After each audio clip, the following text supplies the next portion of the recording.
soif de naître et peur de mourir. Oui, parce que j'avais peur de dire le contraire. Soif de mourir, peur de... Peur de naître. Je pense qu'il y a eu plusieurs exceptions à ce niveau-là. Donc, Daniel, si il a peur, si une entité a peur de naître, c'est qu'à un moment donné, elle est consciente de son impuissance dans le domaine où elle est rendue. C'est la peur de naître, mais c'est la peur de mourir aussi. Aussi.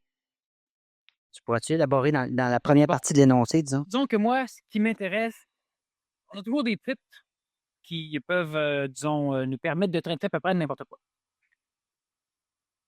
La soif de naître, je crois que la majorité des êtres humains sur la planète essaient de se transformer, de s'améliorer, donc, disons, d'évoluer. Mais cette recherche de l'évolution, elle est motivée par l'écœurement humain.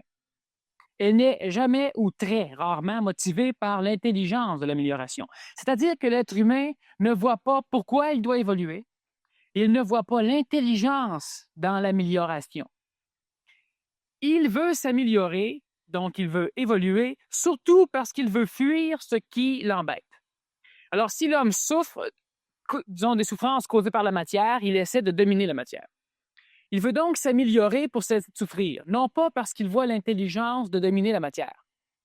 L'homme veut dominer la matière parce que l'homme veut se sentir supérieur, donc l'homme veut fuir la sensation d'infériorité. L'homme veut fuir la souffrance matérielle.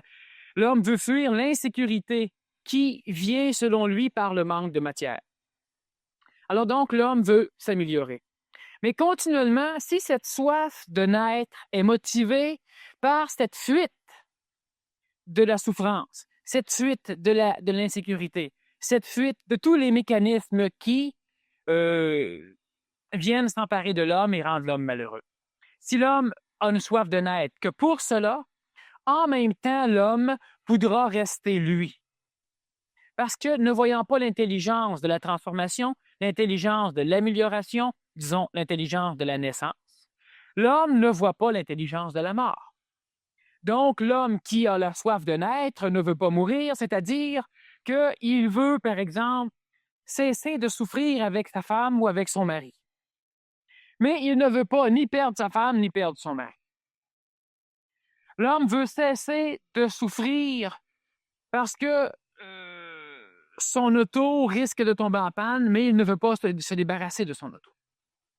L'homme veut cesser de souffrir de son emploi, mais il refusera obstinément de lâcher l'emploi pour essayer d'en trouver un autre.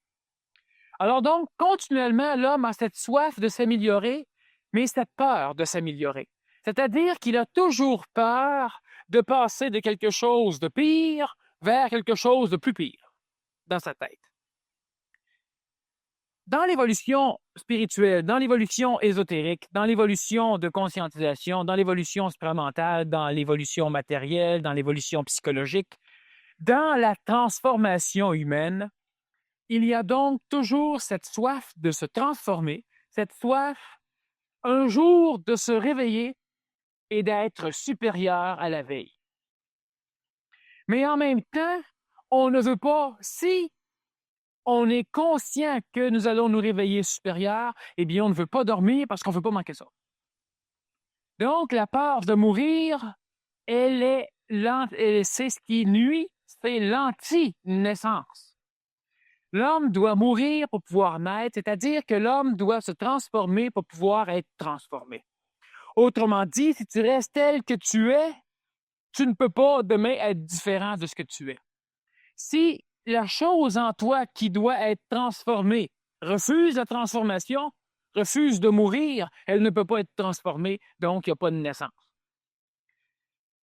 Quel que soit le cheminement évolutif de l'homme sur la planète, il veut s'améliorer pour fuir ses problèmes. Mais l'homme ne sait pas, et souvent l'homme ne veut pas savoir, et plus souvent l'homme ne peut pas prendre conscience, donc ne peut pas savoir, que ces problèmes sont créés par lui, par la relation qu'il vit avec l'extérieur. Il a décidé qu'il était un être né pour un petit pain ou né pour un petit Dieu qui devait cheminer dans 3 espèces de mondes différents. On a des humains qui évoluent, eux, par rapport à l'extérieur, comme si l'extérieur était immuable, inchangeable. Pour eux, d'autres peuvent changer. Eux autres sont chanceux ou sont nés sous une bonne étoile. Mais on a des humains qui s'imaginent que l'extérieur, ils ne peuvent le changer. Ils ne peuvent que subir l'extérieur. L'extérieur, il est là. Il est bon, il est parfait, et Dieu l'a donné à l'homme pour que l'homme vive dedans. Si l'extérieur te broie un pied, remercie Dieu. Si l'extérieur te pique parce que tu as écrasé un essaim d'abeilles, remercie Dieu. Va pas apprendre comment éviter les essaims d'abeilles, remercie Dieu, ferme ta boîte. On a donc un monde qui privilégie le subissement ou l'acceptation inconditionnelle de l'extérieur. Dans cette étape, il n'y a pas d'évolution. Il n'y a pas de soif de naître, il n'y a qu'une soif d'être sauvé. C'est-à-dire une soif qu'à un moment donné, parce qu'on va avoir suffisamment accepté de souffrir pour rien, on va finir par être récompensé. Il y a des humains qui vivent dans un autre monde, celui où l'extérieur n'est pas parfait. Et au nom de Dieu, ils veulent le transformer pour le purifier. Au nom de Dieu, Dieu peut être plusieurs choses. Ça peut être au nom de la science, ça peut être au nom de la société, ça peut être au nom du capitalisme, donc de l'argent, ça peut être aussi au nom de Dieu dans le ciel. Alors, on entre dans des croisades religieuses, on entre dans des djihad comme le djihad islamique, dans des guerres saintes, comme l'Iran fait présentement pour étendre l'islam sur la planète. On rentre dans des guerres anti-religion, même si c'est religieux, comme le communisme intégral, le communisme, disons, soviétique veut faire. On rentre dans des transformations radicales de l'extérieur pour l'améliorer en fonction de l'homme. Et si l'homme est imparfait, évidemment, on crée un extérieur amélioré en fonction de l'homme, donc un extérieur de plus en plus imparfait. Et on a une troisième espèce d'humain, la minorité. L'exception parmi les exceptions, qui savent que dans l'extérieur, il y a des choses qui sont correctes, intelligentes, et que dans l'extérieur, il y a des choses qui sont absurdes. Et ils savent aussi qu'en eux, il y a des choses qui sont intelligentes, et qu'en eux, il y a des choses qui sont absurdes. Et ces êtres, ces quelques rares êtres, ces êtres que nous pouvons maintenant appeler les hommes du Verseau, les surhommes. Ceux qui vont décider un jour de se prendre en main parce que cela est possible. Pas parce qu'ils le décident psychologiquement, parce que c'est possible. Pourquoi une personne arrive-t-elle à faire tout ce qu'elle veut et un autre arrive-t-elle à faire tout ce qu'elle veut pas? Il y a une raison. Pas parce qu'elle prend tel shampoing ou elle mange telle boîte de céréales, parce que dans son énergie à elle, il y a cette possibilité d'agir, de faire quelque chose.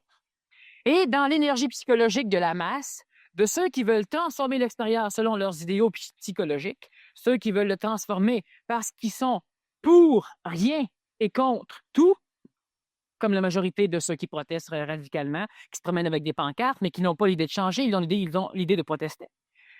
Ces êtres humains qui sont les exceptions parmi les exceptions, donc ceux qui sont capables d'ajuster l'intérieur avec l'extérieur, ceux qui prennent conscience que l'évolution se fait dans l'intérieur et dans l'extérieur, dans l'interne comme dans l'externe. Ceux-là n'ont plus ou n'ont presque pas la soif de naître parce qu'ils n'ont plus la peur de mourir. Un Japonais, un samouraï, enseignait à l'époque de l'ère féodale japonais que le meilleur des savoirs-vivre était le savoir mourir. Que lorsque tu n'avais plus peur de la mort, que lorsque la mort n'était plus rien pour toi, que lorsque la mort était inexistentielle, n'existait plus, tu vivais libre. Parce que tu ne t'attendais pas jamais, à chaque tournant d'une rue, à rencontrer la mort.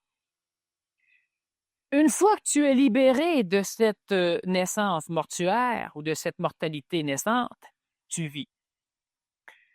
Regardons simplement.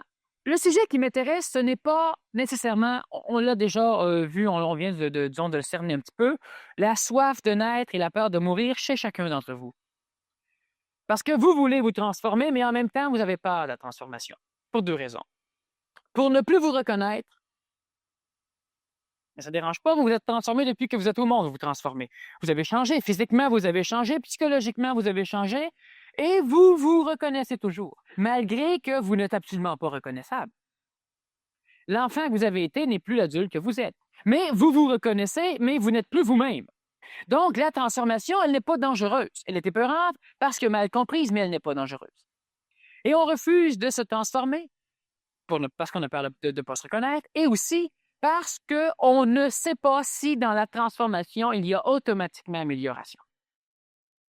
Mais il y a amélioration immédiatement dans la transformation si l'homme se transforme librement, parce que s'il n'y a pas amélioration, il ne se cristallisera pas. Là, il va continuer sa transformation jusqu'à temps qu'il atteigne l'amélioration. Et lorsqu'il a atteint l'amélioration, il n'a pas atteint la perfection, mais il continue sa transformation. Donc, l'homme qui se transforme, la femme qui se transforme, l'enfant qui se transforme de toute façon. Mais il va se transformer plus vite, plus facilement, parce que l'évolution, ça se doit d'être facile. C'est un signe d'erreur quand on a des problèmes. Et ce signe d'erreur, ce n'est pas, c'est simplement de l'ignorance des mécanismes qui permettent à l'homme de se transformer. Vu qu'on ignore, on a peur. Vu qu'on a peur, on freine. Vu qu'on freine, on ralentit. Vu qu'on ralentit, on ne croit plus à l'amélioration parce qu'à un moment donné, on ne la voit plus. Mais elle est toute là. On vieillit quand même. Donc, on se transforme quand même, qu'on le veuille, qu'on le sache ou non. Oui? À quoi l'homme, Daniel, doit-il mourir à tous les jours pour pouvoir entrer dans cette énergie-là? Bon. L'homme, on a déjà expliqué en conférence que l'homme savait qu'il vivait parce qu'il savait qu'il avait vécu. Je peux contempler ma journée et dire j'ai vécu, donc je vis. On a déjà dit que lorsque l'homme pensait, et pour ceux qui sont, disons, nouveaux dans cette forme de pensée, lorsque l'homme pense, il pense à partir de ses mémoires. C'est-à-dire que si vous n'avez pas appris la langue française, vous ne pouvez pas penser en français. Et il se trouve que vous pensez dans une langue. Vous ne pouvez pas penser à un verre d'eau parce que vous n'en avez pas vu. Si vous n'avez pas de mémoire, vous ne pouvez pas penser. Et il se trouve qu'on a déjà dit « je pense, donc je suis ». C'est-à-dire que je contemple mon passé, donc je peux me permettre de penser que je suis présentement. Je sais que j'ai vécu, donc je vis. Et la mort, c'est mourir à quoi? Mourir à ce « j'ai vécu, donc je vis ». L'homme devra finir par être capable de savoir qui il est sans passer par la vision qu'il a été. Alors donc, je pense, donc je suis, voulait dire, je mémorise, donc je suis, je vois que j'ai été, donc je suis. Et dans la réalité ésotérique suprême, je pense, donc je ne suis pas. Je ne suis pas dans un état immédiat de présent. Je vérifie mes mémoires pour dire que, ah tiens, j'ai été. Et ce j'ai été, je le catapulte quand je suis. Mais si je pense, je suis attaché, je suis affairé à observer mon passé, mes arrières. Donc, je suis dans le passé, je ne suis pas dans le présent. Si je pense, je ne suis pas. L'homme doit mourir à ses mémoires. L'homme doit essayer de goûter à la vie. Mais pas à la vie mémorisée sur bobine, pas à la vie mémorisée à la télévision, pas à la vie mémorisée dans sa mémoire. À la vie qui n'est pas mémorisée, à la vie qui est instantanée. Alors, lorsque tu bois de l'eau, c'est de l'eau que tu bois. Tu ne la compares pas au vin que tu as pris hier, à l'eau que tu as déjà bu, etc. Tu vérifies dans l'instantanéité si tu es capable, si l'eau elle est bonne pour toi ou non, polluée ou pas. C'est de l'instantanéité, mais là, tu vis. Et l'homme, pour se transformer, doit abandonner les mémoires cristallisantes qui l'empêchent justement de se transformer. Je ne veux pas... Regardez juste la transformation. Qu'est-ce que la mémoire fait pour vous empêcher de vous transformer? Si la semaine prochaine, je vous réinvite, et d'ailleurs, je vous réinvite, ça va être faire sa part comme conférence, et je vous assure qu'on va avoir de quoi à jaser. Ça va transformer. Mais je vous invite et je vous demande d'arriver les cheveux bleus. Il y a une transformation. Mais parce que vous vous rappelez de comment vous êtes présentement et parce que vous faites de vous différencier, ce que vous allez avoir l'air les cheveux bleus et présentement le look que vous avez qui vous plaît bien, vous allez refuser d'essayer cette transformation. Et évidemment, intellectuellement, pour plaire à notre ego, on va dire, ben oui, mais ce serait niaiseux pareil de me mettre les cheveux bleus. Non, ce ne sera pas niaiseux parce que c'est une expérience pour voir à quel point vous acceptez de vous transformer. Après ça, vous les lavez, vous revenez normal. Mais même là, la mémoire vient donner des soubresauts dans la transformation. L'homme refuse, il a peur, il ne veut pas, il rit. Mais c'est une transformation bénigne parce que si celle-ci, elle ne marche pas, si votre look ne vous plaît pas, vous vous lavez la tête et c'est réglé. Alors imaginez-vous que vous avez déjà peur d'une transformation dans le corps physique. Alors qu'est-ce que ça peut être, une transformation radicale dans le domaine de l'astral, de la psychologie, du spirituel, où on n'est pas sûr de pouvoir revenir comme on était?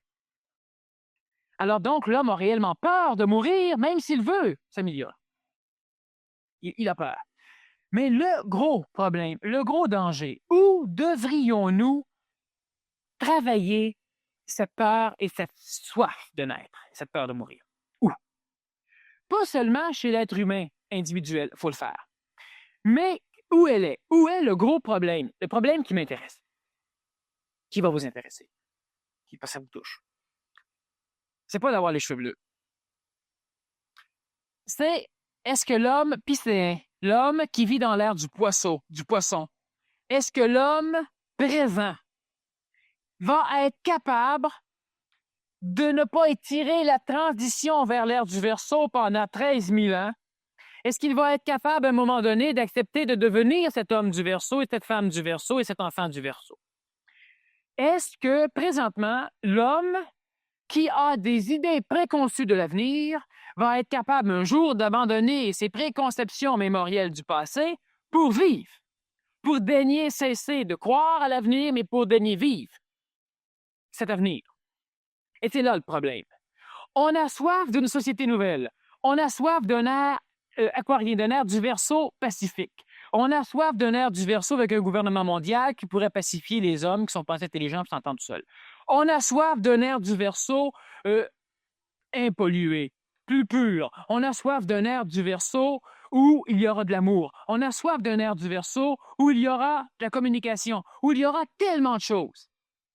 Mais est-ce qu'on est prêt à mourir à notre ère piscéen de guerre, de crainte, de viol, de possession individuelle, d'accaparation de tout ce qu'on peut ramasser, d'éducation servile de nos enfants? Est-ce qu'on est prêt à payer le prix, c'est-à-dire abandonner ce qui nous nuit pour aller vers quelque chose de plus libre? Est-ce qu'on est prêt? Bien, ça, c'est la maudite question à se poser parce qu'effectivement, l'homme n'est pas prêt. L'homme, il veut, mais l'homme, il peut pas. Pourquoi? Parce que l'homme, il veut pas vouloir. Il veut pas pouvoir, surtout. Qu'est-ce que c'est l'ère du Verseau? Qu'est-ce que c'est? Comment pourrions-nous envisager une société nouvelle? Pas en commençant par dire ça ne changera jamais, il va falloir qu'il y ait un apocalypse à un moment donné qui vienne purifier toute la planète Terre, puis une fois que tout le monde va être mort, puis les survivants, dans les décombres, vont commencer à remonter, puis vont créer la société du Verseau. Si ça se passe comme ça, il faut remarquer que si ça se passe comme ça, c'est déjà passé comme ça sur le continent atlantéen. Et la race évoluée qui a survécu, c'est la race aryenne, qui se promenait à poil dans le désert, aux Indes, en Jordanie, un peu partout, et qui ressemblait effectivement à des hommes des cavernes, ou presque, un peu plus évolués. Alors donc, ce n'est pas parce que nous allons reconstruire une société par 7 sur les ruines de Montréal que nous allons avoir, du jour au lendemain, aucune ruine dans nos jambes. Allez juste jouer un peu dans une maison qui est passée au feu, vous allez voir qu'avant de en reconstruire une dessus, il va falloir pas mal de bulldozers. Donc, l'homme qui croit dans cette ère du Verseau se refuse de se prendre en main pour le créer, ce mot d'hier du Verseau. Il préfère attendre qu'une bombe vienne tout balayer ses cochonneries au lieu que lui-même les règle et les transforme. Et après, il va se dire, bon, ben, il n'y aura plus de cigarettes, on ne pourra plus fumer. Fait que là, on va commencer à vivre non fumable, on va être bien. Au lieu de s'attaquer immédiatement aux problèmes qui nous nuisent, on préfère continuer dans nos problèmes en attendant qu'à un moment donné, un apocalypse vienne régler nos problèmes, puis après ça, on peut commencer à évoluer. L'ère du Verseau ne commencera pas après un apocalypse. Vous voulez croire à un apocalypse? Alors croyez donc à la place, à une société non apocalyptique, à une société où est-ce qu'on va pouvoir commencer à faire quelque chose. Croyez-le suffisamment pour y croire comme il faut. Croyez-le comme il faut suffisamment pour commencer à en parler, pour commencer à le faire, pour commencer à dire que d'autres devraient le croire, puis croyez-le suffisamment pour que le monde le croie. Plus il y a de monde qui va croire que le monde peut évoluer sans passer par un apocalypse, bien, plus il y a de monde qui vont travailler pour que le monde ne soit pas apocalyptique. Et plus il y a de monde qui vont le dire à du monde que le monde peut arriver à être correct sans que le monde meure, bien, plus ça va être facile. C'est pas du positivisme, c'est d'évidence, c'est d'intelligence. Présentement, qu'est-ce qu'on fait? Bien, on dit à tout le monde qu'il va y avoir un apocalypse. Puis après l'apocalypse, on va avoir le millénium, le 13 800 ans de paix, dont 2000 quelques années, 2160 ans, vont être l'ère du Verseau. Un ère d'intelligence, un ère d'art, ART. Mais l'ère d'art, ART, c'est pas où ce que tout le monde va commencer à barbouiller des peintures. C'est de l'art, de la création. C'est un ère de création. Mais l'ère de création n'arrivera pas après une ère de destruction radicale. C'est pas vrai, ça marche pas comme ça. Alors donc, cette peur de mourir, on l'énergise, on la nourrit à un tel point qu'on est prêt docilement à recevoir l'Apocalypse. Tellement on a peur de mourir. L'homme se refuse de se prendre en main pour se transformer au cas qu'il fait une erreur. Fait qu'il préfère s'en remettre à la collectivité, à la société, puis si elle la saute, ben là, on va le changer. Présentement, il ne faut pas beaucoup d'humains. Hein? Il n'en faut pas énormément qui commencent à penser qu'une société nouvelle peut apparaître. Il n'en faut pas énormément. Regardez bien qu'il a fallu Nostradamus, qu'il a fallu 2, Jean de Patmos, qu'il a fallu 3, Edgar Cayce, qu'il a fallu 4, Jean 23, entre autres. 4 mecs, 4 bonhommes ont parlé d'Apocalypse. Et 4 milliards 800 millions d'individus l'attendent. Si on est 5 à parler avec autorité d'une planète non apocalyptique, et merde, on devrait arriver à faire autant qu'eux autres. L'homme envisage une société nouvelle. On a la technologie pour la faire. On a l'expérience du passé pour nous permettre de faire quelque chose d'intelligent plus tard. Oh, c'est pas en partant de parti politique pendant allant se faire élire. C'est pas ça. Ça marche pas comme ça. Mais n'empêche que ça marche quand même dans la société. Ça marche dans la collectivité.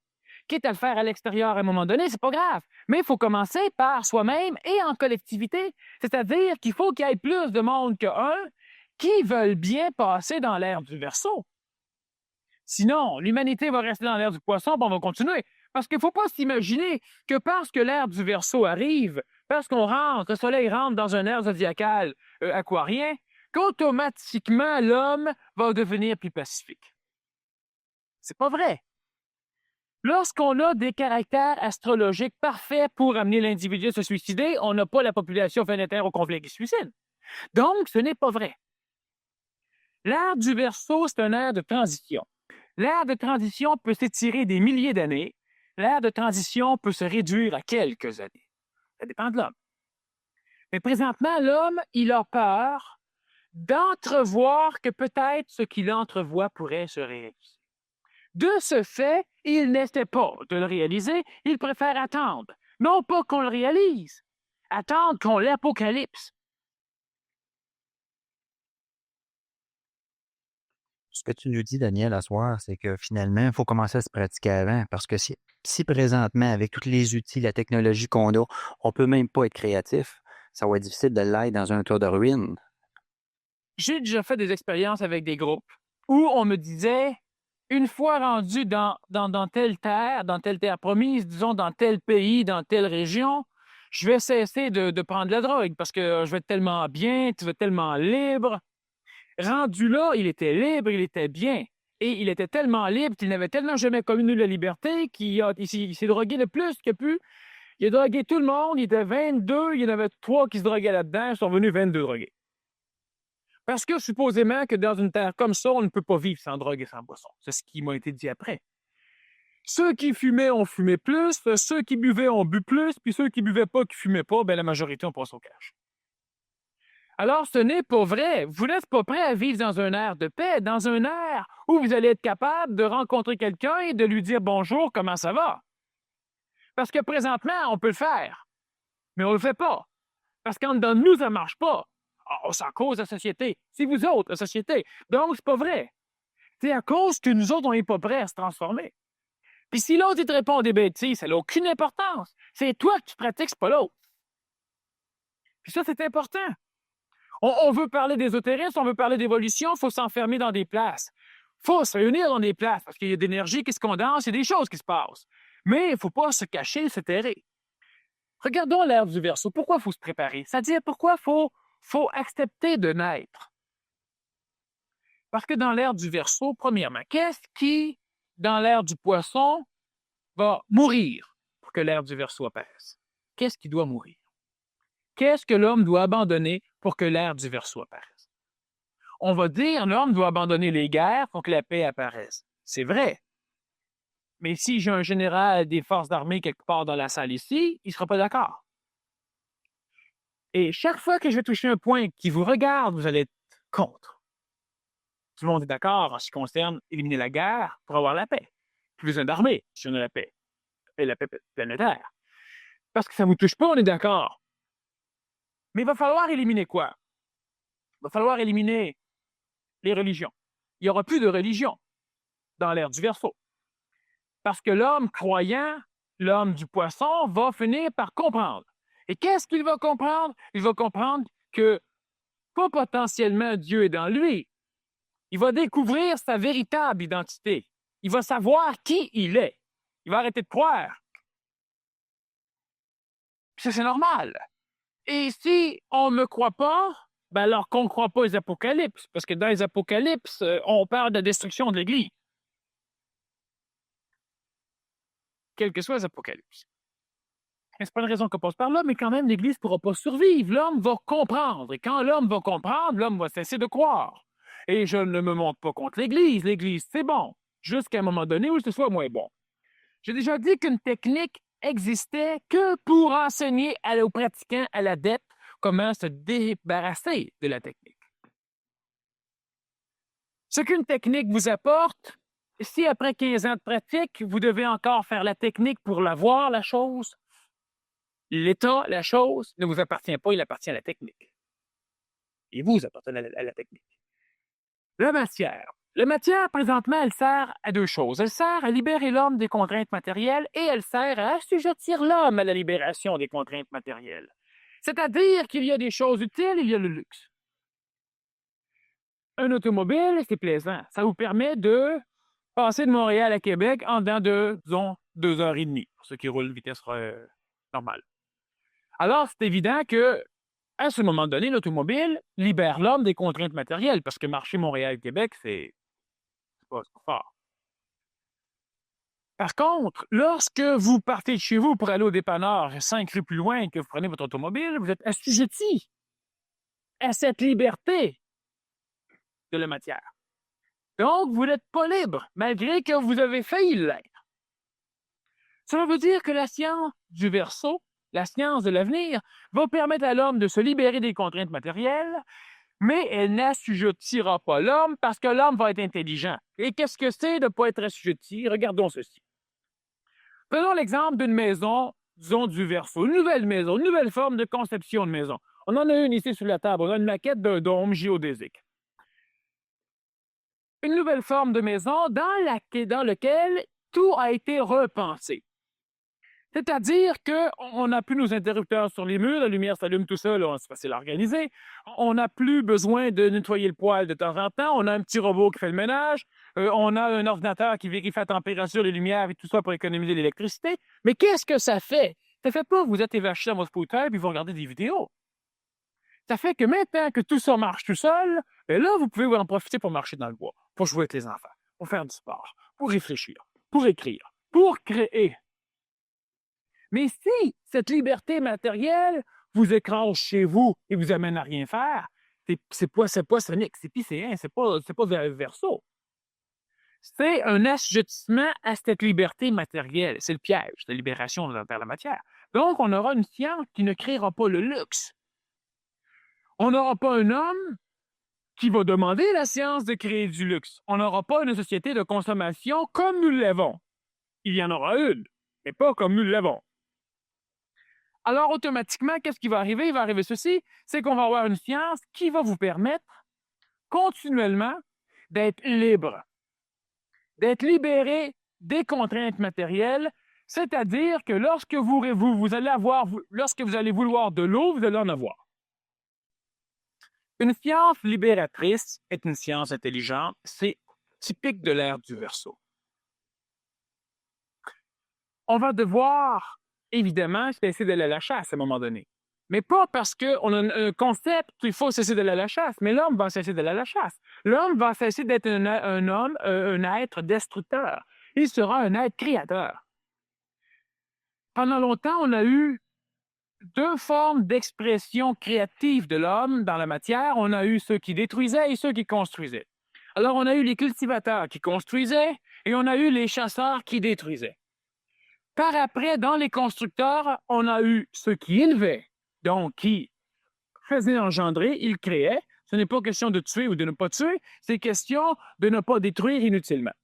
Alors, on a eu l'homme qui est entré en guerre, il détruisait, et on a eu l'homme qui bâtissait la médecine pour réparer ce qu'on détruisait. Être humain, mais ça, c'est si on en parle, c'est si on le conçoit, c'est si on le voit qu'à un moment donné, ça va se faire. Présentement, on s'évertue à voir des apocalypses, à voir des bombes nucléaires, à voir des holocaustes. Lorsque nous avons des films qui passent au cinéma comme, disons, Les Robinson dans les Rocheuses, on a une foule de 60 personnes dans le théâtre.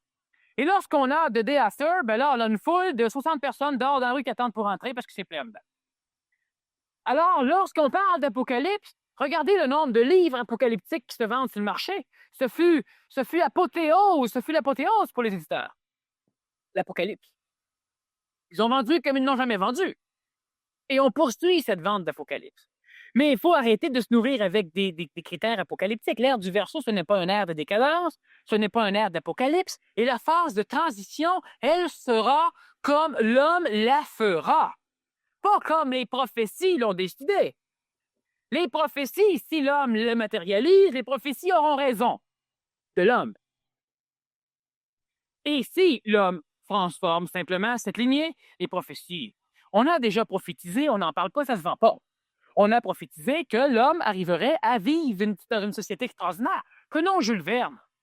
Jules Verne, il a prévu le voyage autour de la Lune. Il a prévu le voyage autour de la Terre en 80 jours et mieux. Il a prévu tellement de choses. Mais on a éliminé tout de la société nouvelle pour privilégier la destruction de la société nouvelle. Et descendre, tel le grand phénix, renaîtra l'homme nouveau. Non. Il va être nouveau, l'homme, oui, il va être mutant. Avec 3 yeux, 4 oreilles, une langue verte. Il va être nouveau. Mais ce ne sera pas un surhomme, mais un sous-homme. L'ère du Verseau, elle est débutée. Et que ce soit astrologique ou non, on s'en fout. Certains disent 1920, d'autres 1960, d'autres 1967, d'autres, etc. Elle est débutée. L'homme a pénétré dans l'ère du Verseau avec son corps, parce que son corps habite sur la planète Terre et que la planète Terre tourne le Soleil et que le Soleil est rentré dans le Verseau. Donc, l'homme est rentré avec son corps parce qu'il n'a pas le choix. Mais psychologiquement, l'homme se refuse de pénétrer dans l'ère du Verseau. Mentalement, l'homme s'y refuse. Il ne se permet que d'entrevoir ce qui peut se passer, mais sans jamais se permettre de penser qu'il peut le faire. Donc, l'homme a une soif de naître, mais l'homme a une peur de mourir. Et c'est là-dessus qu'il faut jouer. Il faut essayer, il faut réussir à être des hommes du Verseau. Tu vas avoir une question? Oui, ben, quand on dit soif de naître, ça veut dire s'éveiller. Bon, s'éveiller, ça veut dire au départ récupérer ses énergies. Comment l'homme va faire pour récupérer ses énergies? Pour être capable de s'émerveiller, pour être capable de tout ça. Les énergies sont continuellement récupérées par l'homme et au fur et à mesure que l'homme les récupère, l'homme les gaspille. Donc, l'homme n'a pas de travail à faire pour récupérer, l'homme a un travail à faire pour cesser de gaspiller. Présentement, qu'est-ce qui arrive? Chaque fois que l'homme ne croit pas qu'il peut le faire, il gaspille. Parce que ce n'est pas l'homme qui va faire, c'est l'énergie qui va passer dans l'homme qui va le faire. Alors, c'est évident que si l'homme se contemple lui-même, il va dire « je peux pas ». Mais si l'homme cesse de se contempler pour faire, il va se rendre compte qu'il va pouvoir faire. Peut-être pas instantanément, mais ça se cultive. On passe notre temps à l'entrer dans la tête de nos enfants. Il faut croire qu'on le sort de la nôtre pour le mettre dans l'air. Parce que plus qu'on leur dit qu'ils sont capables, moins on pense que nous autres, on est capables. Alors donc, l'homme devra finir par s'imaginer, par croire et par savoir à un moment donné qu'il peut le faire. Étant donné que l'homme n'évolue que par l'expérience pour l'instant, l'homme n'est pas assujetti, l'homme n'est pas encore, disons, connecté, affilié à un savoir instantané supramental, l'homme vit encore par l'expérimentation, bien qu'il l'essaie, qu'il expérimente Dieu. Et pas un Dieu dans le ciel, un Dieu dans les cieux, un Dieu supérieur au Dieu créé par l'homme, que l'homme l'expérimente. Mais l'homme ne veut pas expérimenter, l'homme veut le placer dans le ciel, à croire que les oiseaux seraient plus évolués que lui, les oiseaux sont dans le ciel. L'homme voit Dieu dans le ciel, l'homme voit le Dieu dans lui, l'homme voit Dieu partout où il ne peut pas l'atteindre. Et quand il prie, il dit « mon Dieu », il regarde ailleurs. Ou il ferme les yeux, il se coupe de l'extérieur. L'homme va finir par savoir qui il est, mais l'homme doit le mettre en pratique immédiatement. Et ce n'est pas de l'ego, puis certains vont rire de vous, mais c'est tout à fait normal qu'on va rire de vous. Prenons ceci. On a un territoire quelque part dans le monde qui, lentement, se conscientise. Les êtres humains qui habitent le territoire se conscientisent, c'est-à-dire prennent conscience, c'est-à-dire deviennent intelligents, c'est-à-dire voient ce qui se passe, donc deviennent conséquentiels. Ils connaissent les conséquences de leurs actes. Donc, ils n'agissent que si les conséquences sont bonnes, donc ils sont écologiques. Ce peuple grossit, c'est-à-dire qu'ils raffinent leur mode de vie. Et les territoires entourants, les autres provinces, les autres pays, voient, observent. Et ils vont évidemment voir que ça marche, que c'est bon. Et parce que c'est bon, il y a un maudit danger. Leur population peut voir que c'est bon. Et si leur population voit que c'est bon, les gouvernements vont être obligés de se transformer. Et refusant de se transformer parce qu'on a peur de mourir, on va donc s'arranger pour détruire la province ou le territoire qui se conscientise, pour ne plus avoir un point de comparaison.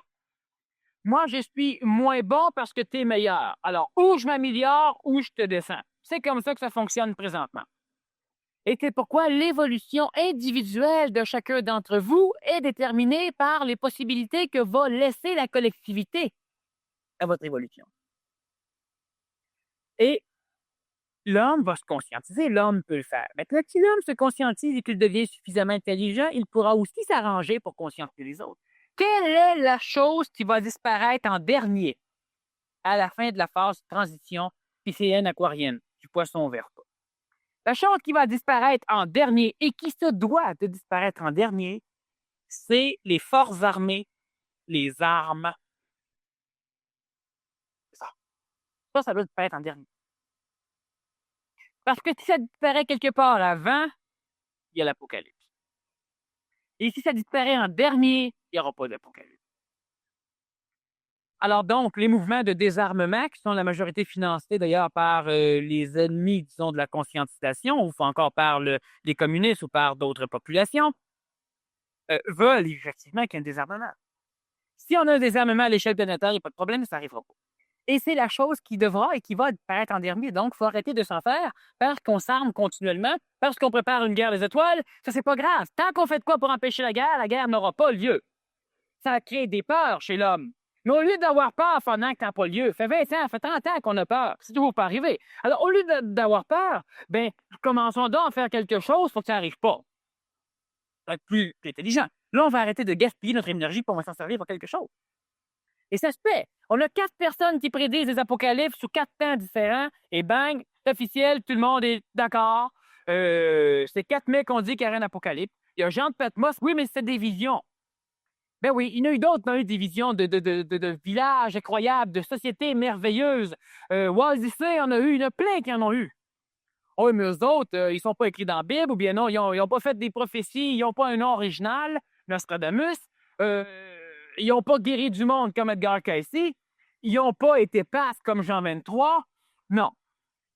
Mais ils ont fait d'autres choses, puis ils en ont fait en maudit. Et il y en a bien plus qui ont parlé de paix, mais l'homme qui est encore dans un air de croyance, qui est encore un être plutôt destructeur, et il détruit ce qui lui fait peur. Il ne le détruit pas parce que fondamentalement, il aime détruire. Certaines exceptions aiment détruire. Mais l'homme n'est pas un destructeur fondamental. L'homme détruit que ce qui lui fait peur, tant qu'il est évolué. Et lorsque l'homme devient évolué, l'homme détruit ce qui lui fait peur. L'homme détruit ce qui ne lui plaît pas. L'homme détruit ce qui n'est pas beau. Et l'homme invente les mauvaises herbes, les animaux nuisibles et les êtres humains nuisibles. Il le reste.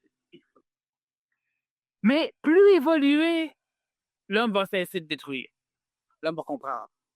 Mais pour que l'homme comprenne, il faut que l'homme commence à vivre comme s'il comprenait. Lorsque quelqu'un a dit « faites comme si vous l'aviez », et vous l'aurez. Mais il faut bien comprendre que ce n'est pas fait comme si vous l'avez et vous l'avez. Mais c'est sûr que si l'homme s'entraîne à être malade, il va finir par être malade. Si l'homme s'entraîne à être en santé, il va finir par être en santé. Présentement, l'homme ne veut pas s'entraîner. L'homme se fait traîner à plat par les événements.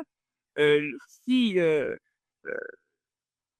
l'homme descend du singe, le singe est tombé de l'arbre. Parce que ça va vite, hein? Il y en a certains qui descendent génétiquement de leurs ancêtres. Il y en a d'autres qui en dégringolent trop. On a une évolution qui est bizarre. Pourquoi? Parce que l'homme s'évertue à conserver son passé. L'homme refuse de mourir. Cela ne veut pas dire oublier son expérience. Cela veut dire essayer de ne pas voir qui vient à partir de ce qui a été. C'est pas tellement compliqué, pas tellement simple, mais ça se fait. Et pour le faire, il faut commencer à le faire. Il faut cesser d'avoir peur de mourir. Il faut commencer à être nouveau. On parle du surhomme, on parle de la surfemme. Mais quand est-ce l'homme va-t-il commencer à dire, bon, ben effectivement, je peux devenir un surhomme, je peux devenir une surfemme? Quand? Quand d'autres autour d'eux vont leur avoir donné la preuve. Mais si tout le monde attend que d'autres le fassent, il n'y a personne qui va le faire. Alors, il faut cesser d'avoir peur de mourir. Il faut commencer à se lever debout. Il faut commencer à l'être. La société nouvelle, ben, c'est le temps qu'on y pense. C'est le temps qu'on la conçoive dans notre tête. Ça crée de quoi dans l'astral, ça prépare les terrains pour l'avenir, mais ça crée aussi quelque chose qui, à un moment donné, peut se matérialiser. Il ne faut pas toujours, et même si l'homme est extrêmement défaitiste, même si l'homme parle d'apocalypse, même si l'homme parle de façon, si vous n'êtes pas convaincu au niveau des apocalypses, vous pourrez me poser des questions lors de la deuxième partie là-dessus, et je vous expliquerai plus en détail. Je ne vais pas trop entrer à l'intérieur de tout, étant donné que possiblement la majorité d'entre vous connaissez suffisamment ce que sont les prophéties. Mais les prophéties sont des visions du monde astral, donc du monde du passé de la planète Terre, des visions prises dans les annales akashiques, dans l'astral planétaire, colorées par la psychologie de l'être qui l'a vu et adaptées au temps qu'il a voulu. L'Apocalypse de Nostradamus, c'est ce qui s'est passé sur le continent atlantéen. Alors, pas nécessaire qu'on le revive.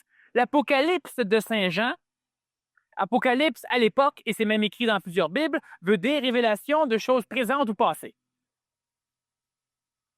Pas révélation. Apocalypse veut dire révélation de choses présentes ou passées. L'Apocalypse de Saint Jean parle de choses présentes ou passées. Et ça, il y a quelques milliers d'années. Alors, l'homme s'imagine et l'homme peut réussir à avoir raison. L'homme veut avoir raison, d'ailleurs. Hein? Alors, donc, l'homme envisage l'Apocalypse. Mais c'était faux. Lorsqu'on a commencé à dire au Québec qu'un jour, si certaines personnes le veulent réellement, pas du monde de bonne volonté, tout le monde est de bonne volonté. Du monde qui font. Le veulent réellement, le font. Un jour, on finira par avoir une diffusion ésotérique large au Québec. Mais quand on a commencé à parler de ça, il y avait 2-3 personnes dans chaque sous-sol de quelques milliers de maisons dans la province qui en parlaient parce que c'était tabou. Et là, il y a un malade, un fou, un maniaque qui a osé ouvrir une librairie spécialisée en ésotérisme. Ça a marché. Alors, il y a plusieurs autres personnes qui sont parties en affaires dans le domaine de l'ésotérisme, ça a marché. Si personne ne l'aurait fait, ça n'aurait pas marché. Et un autre fou, un autre maniaque a commencé à penser que peut-être qu'un jour, il pourrait avoir une émission de télévision. Ça marche. Et à un moment donné, un autre maniaque a pensé qu'il pourrait prendre le 11e étage d'un édifice à bureau, transformer ça dans quelque chose d'autre, pour donner de la classe à l'ésotérisme. C'est pas juste les perdus, les marginaux débiles qui s'occupent de ça, puis la population normale, générale. Ça a marché. Et ça continue à marcher. Sauf que maintenant, pour que ça marche plus, il faut qu'il y ait plus de monde qui marche. Il faut que cette société nouvelle naisse. Elle va naître dans votre cœur, elle va naître dans votre tête, elle va naître sur tes papiers, elle va naître dans des petits projets, elle va naître sur des plans d'architectes, elle va naître dans des nouvelles compagnies, elle va naître dans l'homme. Et ça prendra le temps que ça prend, mais il faut que ça commence à un moment donné. Il faut que l'homme cesse d'avoir peur de mourir, parce que sa mort va l'amener vers quelque chose de mieux. Et si ça l'amène vers quelque chose de pire, ben, qu'il continue à mourir. Il va finir par arriver au fond du pire, qu'il continue à mourir. Il va arriver dans le mieux. Il ne faut pas se cristalliser dans la transformation. Il faut se transformer. Il faut cesser d'avoir peur. Tu as parlé, Daniel, de la dernière chose qui devrait disparaître, qui était les armes, mais pourrais-tu nous parler de la première chose? Peut-être que c'est trop proche de nous autres ou peut-être nos concepts, je ne sais pas. Non, les concepts, c'est des choses qui sont souvent aléatoires, mais qui ont un bon fondement dans l'évolution escalafoire de la psychologie humaine. Donc, les concepts, c'est très mauvais lorsque tu ne prends pas conscience que c'est un concept. C'est mauvais lorsque tu crois que le concept est la fidèle reproduction de la réalité. Sinon, le concept n'est pas dangereux. C'est une théorie, c'est une spéculation sur laquelle tu te bases pour entrevoir un peu plus ton intérieur, mais il ne faut pas que tu t'attaches à dire que le concept est la réalité. Là est fait. Qu'est-ce qui devra vous paraître en premier dans cette transition? C'est le top secret donné à la surhumanité, donné au surhomme. C'est le top secret donné au surhomme qui doit disparaître en premier. Ça, c'est la première chose. Il faut que les êtres humains, que les hommes, que les femmes, que les enfants qui peuvent se rendent compte à un moment donné qu'ils ne sont pas une race bâtarde de lardes élevée par des extraterrestres ou par des divinités qui s'amusent, qu'ils sont des énergies extrêmement importantes pour l'évolution planétaire. Mais même là, on s'en fout, qui sont des êtres qui sont capables de se prendre en main, qui sont capables d'affronter eux-mêmes pour voir que l'image qu'ils projetaient ou l'image qu'ils avaient d'eux n'est pas nécessairement ce qu'ils retrouvent en eux, qui sont capables de transformer ce qui est en eux, qui n'est pas en harmonie avec l'extérieur ou avec l'autre partie d'eux-mêmes, donc ils sont prêts à mourir, à arracher des peaux pour muer, pour avoir une peau neuve qui va se plaire plus à l'extérieur, qui va accepter l'être qui grandit, qui ne l'étouffera pas. Alors donc, l'homme doit briser. La première chose qui doit disparaître dans cette transition, c'est le tabou porté sur le surhomme. Ça, c'est le premier critère. L'homme doit se lever debout. Une fois qu'il est debout, il ne peut pas tout faire. Il manque d'équilibre. Il n'est pas habitué. Mais une fois qu'il est debout, il est debout. Il n'est plus écrasé par son sac à dos de mémoire. Il n'est plus écrasé par tout ce qui l'écrasait avant. L'homme, une fois qu'il est debout, il est capable maintenant d'envisager de faire quelque chose. Et se faire quelque chose accepte les erreurs. Et l'homme pourra comprendre parce que dans l'erreur, tu apprends à ne plus en faire. Cela veut dire, c'est pas philosophique, dans l'erreur, tu apprends à connaître les mécanismes qui ont permis l'erreur. Connaissant ces mécanismes, donc connaissant l'écosystème de ton action, connaissant l'étape karmique de ton action, tu pourras, et maintenant, connaissant ce qui permet l'erreur, agir en fonction de ça et tu ne feras pas d'erreur, tu auras un succès. Et donc, c'est ce travail que l'homme doit commencer à faire. C'est un travail qui est individuel, mais qui doit se répercuter dans la collectivité. Donc, c'est pas parce qu'il est debout qu'il fait pas d'erreur. Mais est-ce qu'il vit continuellement à ce moment-là, quand il commence à être debout, est-ce qu'il vit tout par expérience ou il commence à intuitionner tellement fort qu'il n'a pas besoin de tout vivre par expérience? Lorsque l'homme va se lever debout, premièrement, il va hésiter entre la position verticale et horizontale. Et lorsqu'il sera suffisamment solide debout, il découvrira qu'il va perdre la souffrance psychologique. Il ne sera plus jamais coupable. Il ne souffrira plus de karma négatif. Il ne verra pas le monde du même point de vue parce qu'il sera plus élevé. Il sera transformé et dans cette transformation, il pourra entrevoir un peu plus qu'est-ce que c'est le jeu d'échecs de la vie. Et il verra le mouvement des pierres pour voir comment son roi se fait manger. Donc, lui, c'est le roi, alors il pourra s'arranger maintenant pour manipuler un peu plus son extérieur. Il deviendra conséquentiel, donc intelligent. Et l'important, c'est que lorsque l'homme est debout, il va continuer à faire exactement ça. Mais ça ne le dérangera plus. Il saura que c'est pas grave parce qu'il est en train de monter une échelle. Puis si de temps en temps, il y a un pied ou deux, il glisse, c'est pas grave, en haut de l'échelle, il y a un plancher. Il ne glissera plus. Mais il a daigné monter dans l'échelle.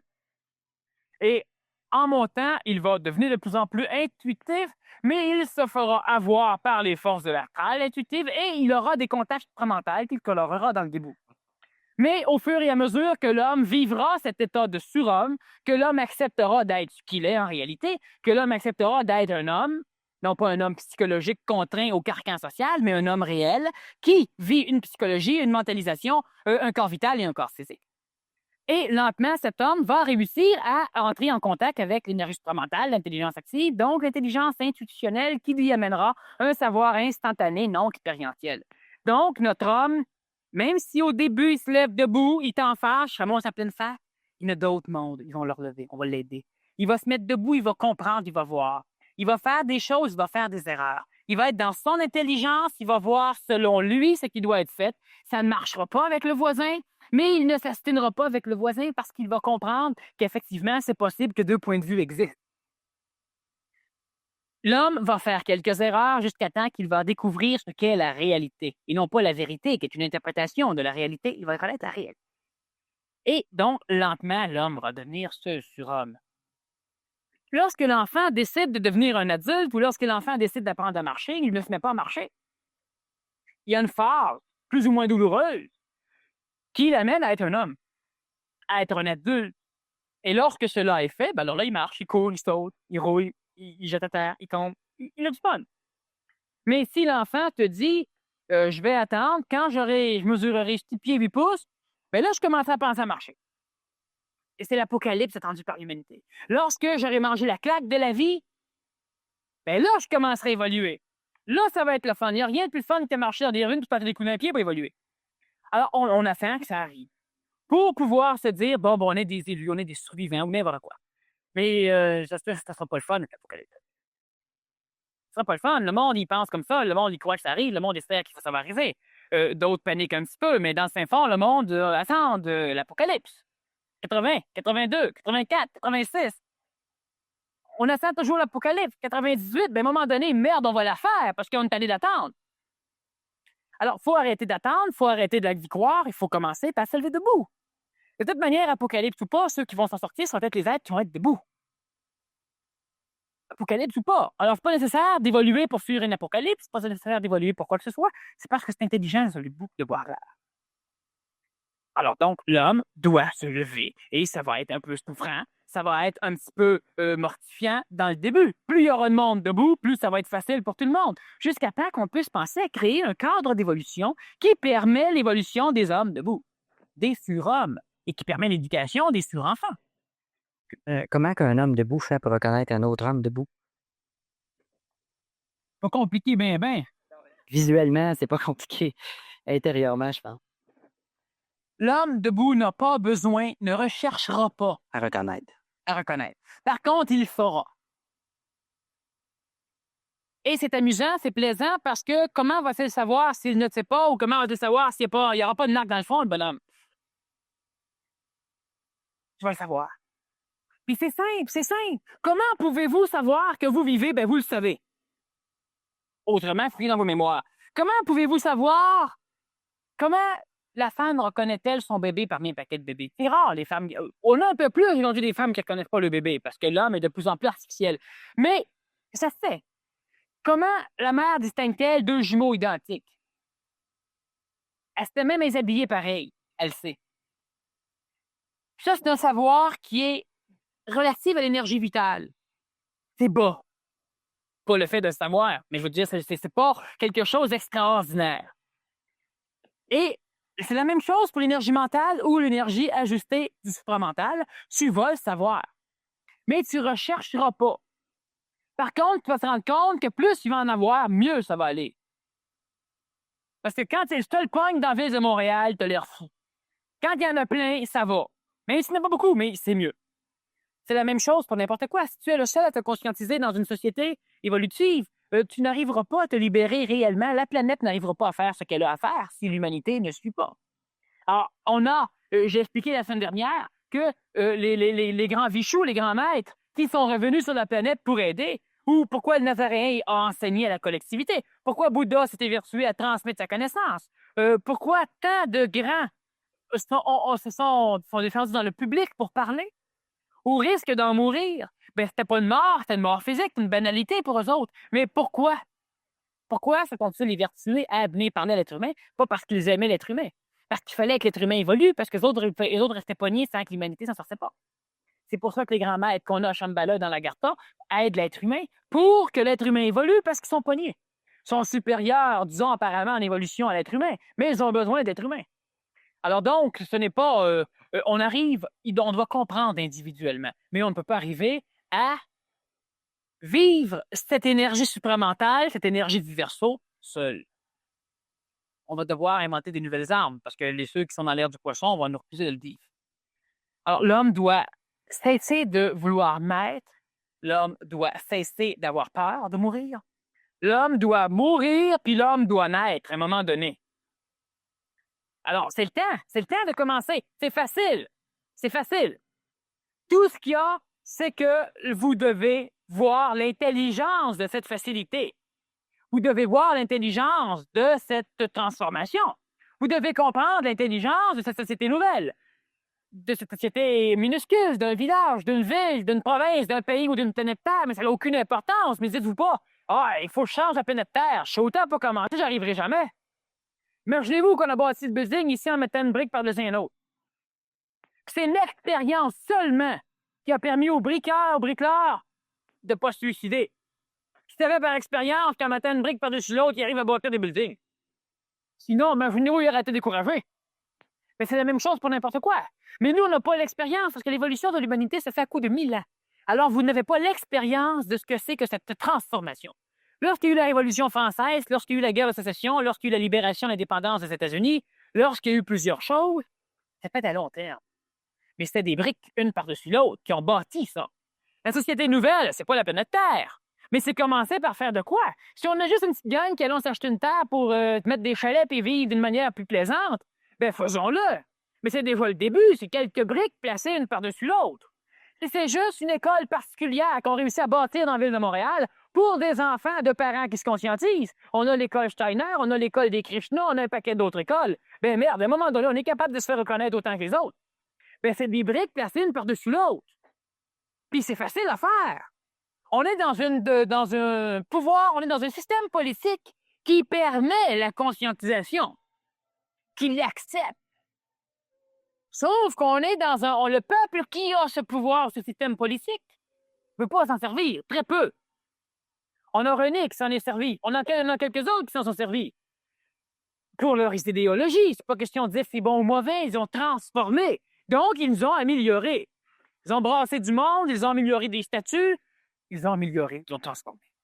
Alors, présentement, petite brique par petite brique, mais ça n'a aucune importance. Ça ne sert à rien de vouloir regarder la bâtisse. Vous allez voir que plus les briques vont s'amonceler, plus vous allez monter votre échafaud. Puis il y aura toujours juste quelques briques à mettre. Puis un jour, lorsque vous allez regarder en bas, vous allez dire « Merde, ben, c'est haut! » Mais il ne faut pas partir d'en bas et dire « Hey, ça va être haut! » C'est bien important de savoir que l'homme est capable. Il faut que l'homme l'applique. C'est pas du positivisme, c'est de l'intelligence. Il faut le faire. Voyez-le, puis quand vous le verrez, ben là, il faut voir comment je le fais. Première chose, donc, ôter l'occulte sur le surhomme. Une chose va disparaître en premier parce qu'on ne pourra pas pénétrer dans l'air du Verseau. Tant qu'on va refuser à ces surhommes de pouvoir marcher dans la rue, de pouvoir parler sans devoir donner toute leur pédigree pour dire je parle au nom d'un tel, j'étais à telle école et je parle parce qu'il l'a appris. À un moment donné, il y a des surhommes qui devront pouvoir vivre librement dans la société. Et lorsqu'on aura ôté ce tabou-là, puis lorsqu'on aura accepté que ça se peut qu'on est dans ça, il faut se baser, mais qu'on est dedans, on va avoir commenté une grosse étape dans la transition vers le verbe. On dit qu'il faut prendre conscience, qu'il faut faire prendre conscience à l'humanité qu'il devra se bâtir des sociétés ou une société mondiale consciente qui se prenne en charge pour vivre dans ce que l'on a appelé le paradis terrestre ou quelque chose comme ça, si on promulguerait les livres et les films qui envisageraient cette société. Bon, que j'envisagerais. Cette société ne serait-ce pas un très bon moyen de transformer l'astral planétaire en l'informant par ces médias? On va déchirer. Étant donné que les humains sont assoiffés de science-fiction, pourquoi ne pas étendre cette conception d'un monde non seulement meilleur, mais plus en harmonie avec les lois qui dirigent l'éveil de la vie planétaire et extraplanétaire, d'où la réalisation concrétisée dans la matière du surhomme. Claude? C'est pas une question.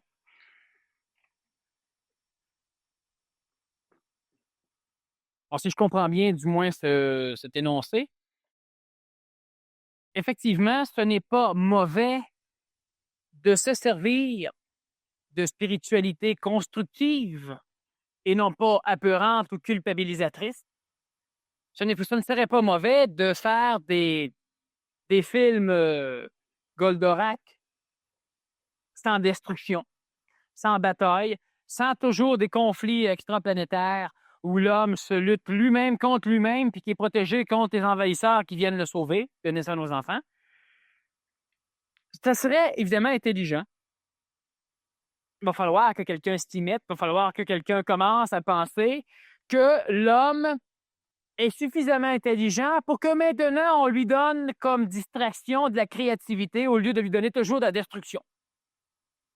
Il va falloir que quelqu'un s'imagine que l'homme est prêt à se voir donner comme distraction de la création. Continuellement, la majorité des séries, de ce qui fonctionne, on n'a que de la destruction. Alors effectivement, ce serait d'instruire l'astral, c'est-à-dire d'instruire la psychologie de l'homme, d'instruire la psychologie sociétaire, d'instruire la psychologie collective, que de donner à nos enfants, à nos adultes, des choses qui sont créatrices. Maintenant, l'homme crée. À part créer des désastres et des conflits, l'homme crée de temps en temps d'autres choses. Dans cette création, qu'est-ce qui arrive? Il arrive que lorsque l'homme crée dans l'astral, lorsque l'homme crée dans un monde qu'il ne connaît pas, donc dans le monde des morts, entre autres, dans le monde de la mémoire, lorsque l'homme pense à quelque chose, il place involontairement cette pensée dans le monde de la mémoire. Consciemment qu'il s'en rappelle ou non, il y a quand même eu un placement dans la mémoire. On peut par hypnose aller la rechercher ou par voyage astral, on peut y avoir accès. Plaçant cette pensée dans la mémoire de l'astral, l'homme crée ce qu'on appelle une forme pensée. Donc, il a déjà créé. Et tout ce que l'homme crée qui est similaire s'assemble ensemble, et lorsque c'est suffisamment assemblé ensemble, cela crée un égrégore. Et lorsque plusieurs égrégores similaires se rassemblent ensemble dans le monde de l'astral, dans le monde des morts, dans le monde de non-vivants, dans le monde qui n'est pas dans la réalité, qui est dans le passé, mémoriel de la psychologie planétaire, lorsque ces égrégores se rassemblent, cela crée des formes, des êtres, des entités.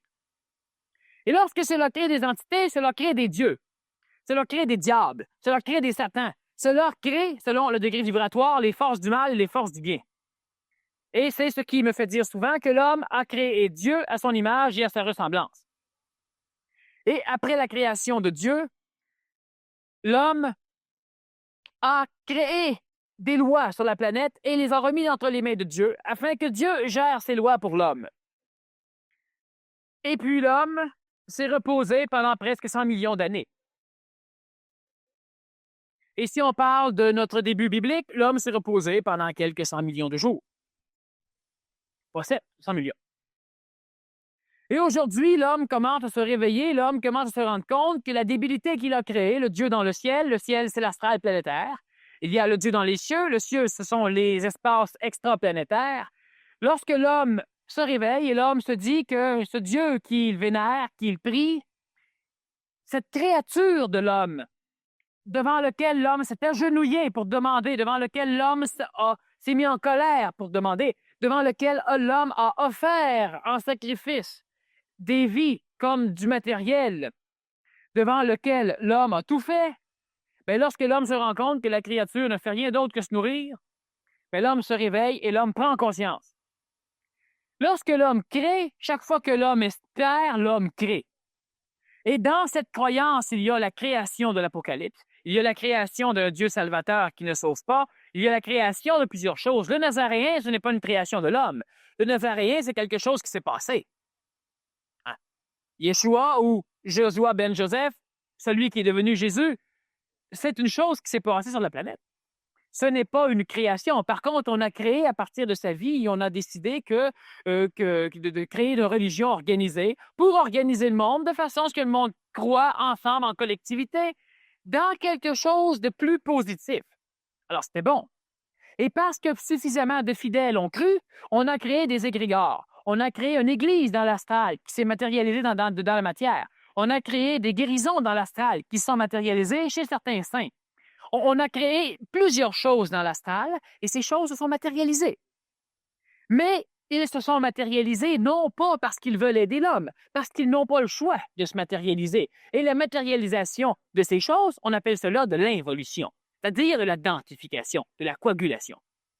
Et ces choses qui se matérialisent devant l'homme, 100 ans, 200 ans, 300 ans, 1000 ans, 2000 ans après que d'autres hommes les aient créés, par le verbe, par la parole, par la prière, par les litanies, par les invocations, par le culte. Lorsque ces choses réapparaissent devant l'homme, qui, lui, ne les a pas créées, disons, consciemment, mais qu'on l'a créé pour lui dans l'Antiquité, alors l'homme, voyant cela apparaître, sans que lui puisse le manipuler, le contrôler, parce qu'il ne connaît pas les lois qui régissent le monde des morts, alors il se met à genoux et il continue à quémander ou il prie pour qu'on ne vienne pas l'agresser. Alors il prie Satan et il prie Dieu. Et il se trouve que l'homme craint Dieu comme il adore Dieu et que l'homme craint Satan et comme il aime Satan. Plusieurs personnes adorent Satan. Ces créations sont opérationnelles, elles fonctionnent. Ce n'est pas compris par tout le monde. On ne comprend pas tout le monde qu'effectivement l'homme peut créer. On ne comprend que l'homme devrait créer, que l'homme devrait pouvoir créer, que l'homme a le potentiel créateur, que l'homme est un Dieu qui s'ignore, que l'homme est un Dieu en puissance, ça on comprend ça. Mais on ne comprend pas que l'homme est un Dieu, que l'homme est le créateur. L'homme qui ne souffre pas d'humilité, mais d'un orgueil déplacé, qui s'imagine qu'il n'est pas le créateur, qu'on l'a créé, on a créé l'image qu'il se fait de lui, mais on n'a pas créé l'homme. Et l'homme, ce n'est pas la parcelle de chair habitée par une parcelle de psychologie mémorielle qui est gérée par un phénomène mental. Ce n'est pas ça, l'homme. L'homme, c'est plus que ça. L'homme, c'est un réceptacle qui reçoit des énergies qui se trouvent à être involuantes, c'est-à-dire qui diminuent. Ils involuent. Dieu involue. Et lorsque Dieu a suffisamment involué, il est matière. Et lorsque le réceptacle matériel reçoit encore les énergies divines, il en crée une nouvelle forme d'énergie qui est de l'énergie vitale.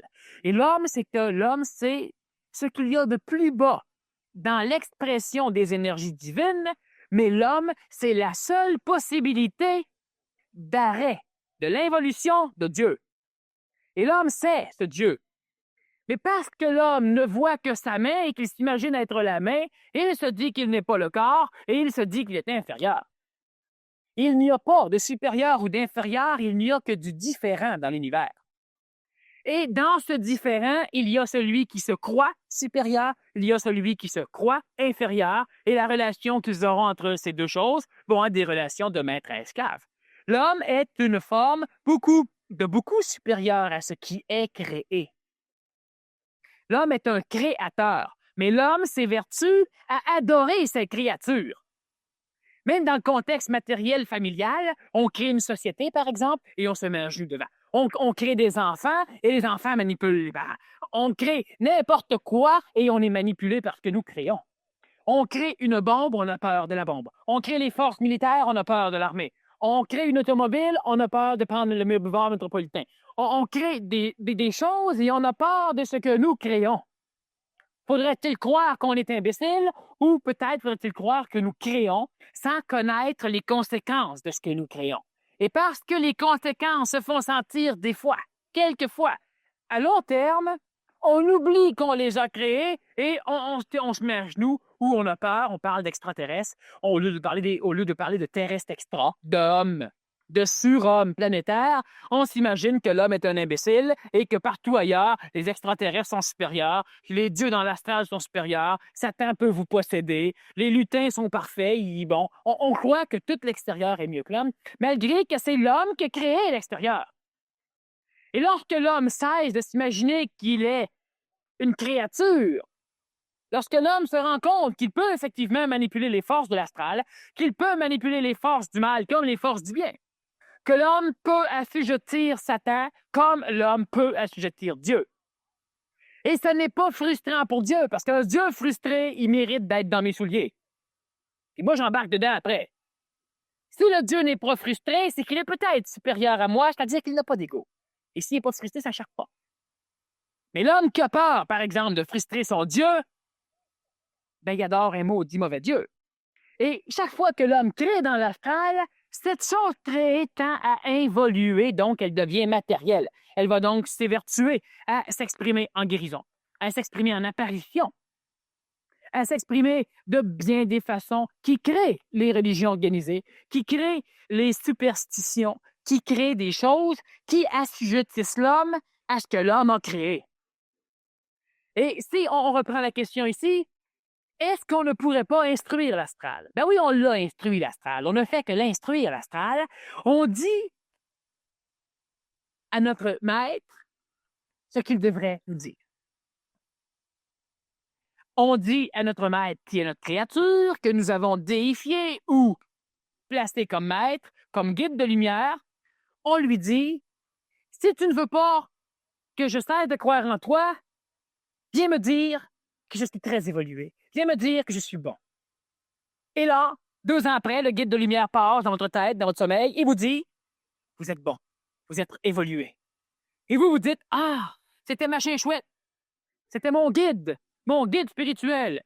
Et oui, vous continuez à le nourrir parce qu'il pète votre énergie. Et pour toucher votre énergie, il va vous donner ce que vous lui demandez parce que vous le contrôlez. Mais ne le sachant pas que vous le contrôlez, vous avez peur de perdre sa lumière. Parce que lui, il reflète votre lumière. Puis comme vous ne voyez pas votre lumière, bien, vous aimez bien voir le reflet de votre lumière dans le guide. Et vous dites, c'est sa lumière, c'est votre lumière. Vous l'instruisez. Il n'y a pas un fichu guide de lumière ou un fichu mec de l'astral ou un fichu Dieu dans le monde de l'astral qui est supérieur, qui est même pas l'égal de l'homme, il n'y en a pas. L'homme est supérieur, sauf que l'homme lui donne les clés de sa maison. L'homme lui donne son plus beau véhicule. L'homme lui donne son plus beau chien. L'homme lui donne ses plus beaux enfants. L'homme lui donne ce qu'il y a de plus beau parce qu'il croit que c'est le maître. Mais quand l'homme va se réveiller, donc quand l'homme va instruire l'astral, parce que maintenant, l'astral, il ne veut pas perdre ce que l'homme lui a donné. Alors, il s'arrange pour manipuler l'homme. Puis comme il a le pouvoir de bouger la matière, pouvoir que l'homme a, mais que l'homme ignore, donc l'homme ne s'en sert pas, comme il a le pouvoir de manipuler des hommes surtout, comme il a le pouvoir d'assujettir les masses collectives, alors il le fait pour lutter. Et c'est pourquoi l'homme doit donc instruire, sinon détruire l'astral. Donc, l'homme doit détruire le ciel. Il n'y a pas de paradis dans le ciel. Dans le ciel, il n'y a que l'illusion du paradis. Alors, quand on prend des drogues, on va dans le paradis dans le ciel. Le paradis terrestre, c'est une espèce d'harmonisation, de conception idéaliste, utopique, psychologique, astrale, humaine. Mais il n'y aura pas de paradis terrestre. Il n'y aura pas d'endroit où ce que la paix et le bonheur vont fonctionner, où les colombes vont voler un peu partout avec des petites brindilles de blé dans la bouche. Il n'y aura pas de paix sur la planète. Parce que la paix, c'est lorsque l'homme n'est plus manipulé par rien. Quand est-ce que vous pouvez être en paix? Quand vous avez une sécurité totale, vous êtes en paix. Cela veut dire que vous êtes le maître suprême de l'univers. Parce que sinon, vous aurez toujours une petite part qui va venir vous dire que le voisin à côté qui maîtrise comme vous peut changer d'idée, puis vous attaquer. La paix, ça n'existera pas sur la planète Terre. L'homme va transcender l'étape de paix. L'homme ne sera pas en paix, l'homme sera autre chose que de la paix. Et parce qu'il sera autre chose que de la paix, il n'aura plus besoin de vivre des guerres pour qu'il puisse enfin prendre conscience que la paix existe. L'homme va se dégager de ce monde de dualité.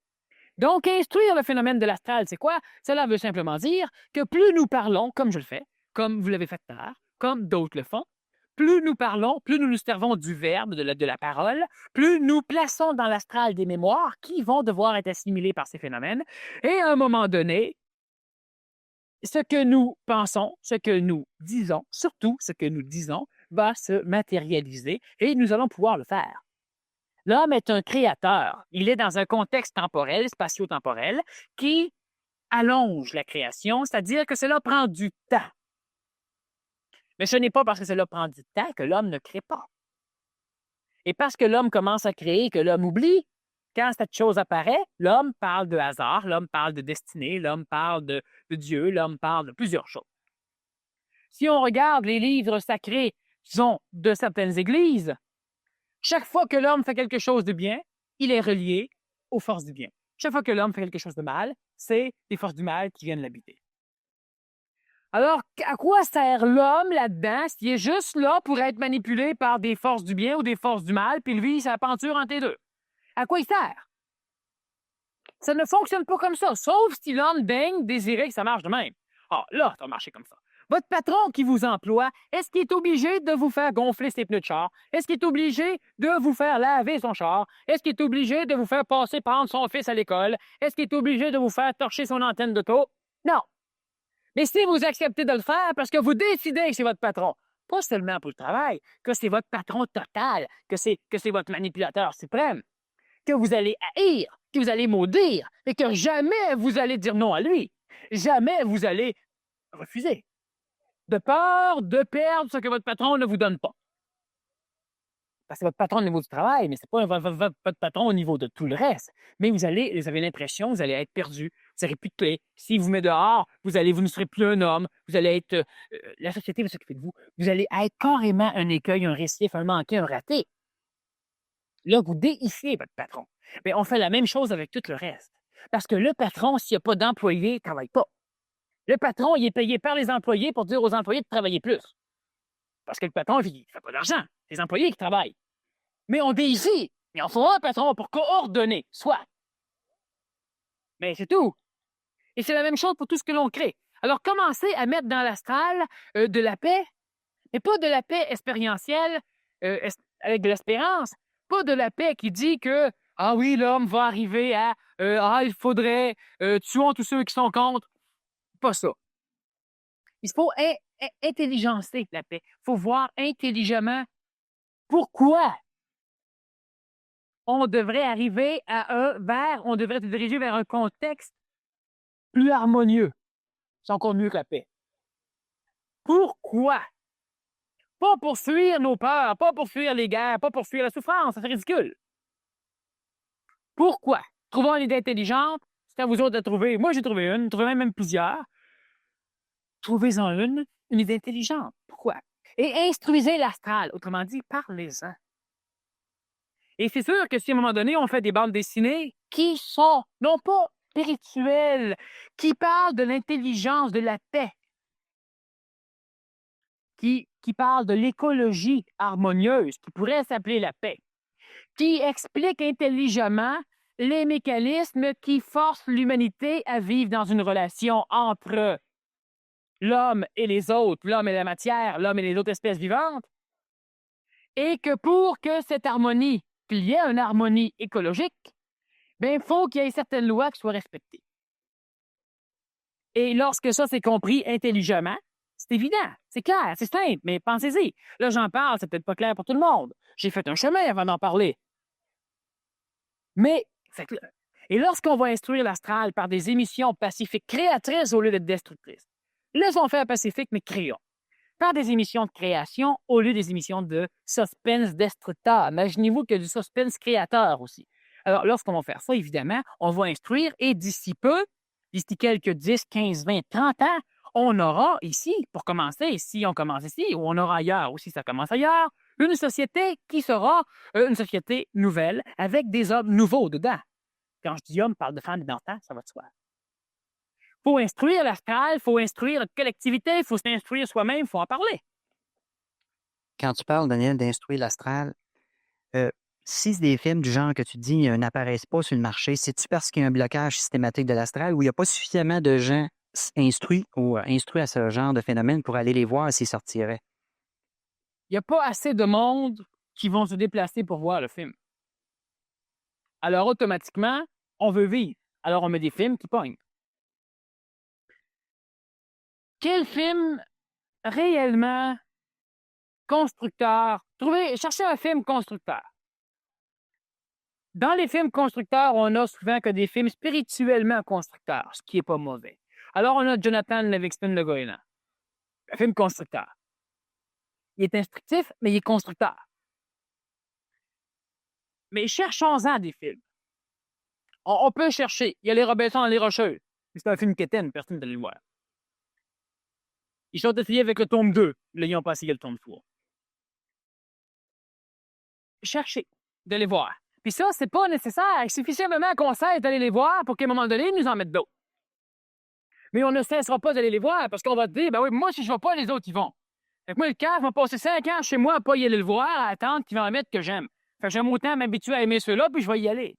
C'est pas vrai. Parce que s'il y en a un qui va pas, puis qu'il parle à un autre, puis qu'il y en a deux, puis qu'il y en a trois, puis qu'à un moment donné, on n'y va plus. Quand on fait des sondages, là, vous recevez ça des fois de temps en temps par téléphone ou par courrier, mais même si vous écoutez les films de destruction, notez-les donc pas dessus. Ils vont finir par les changer, les films. Si vous n'avez pas la patience, au moins il est intelligent.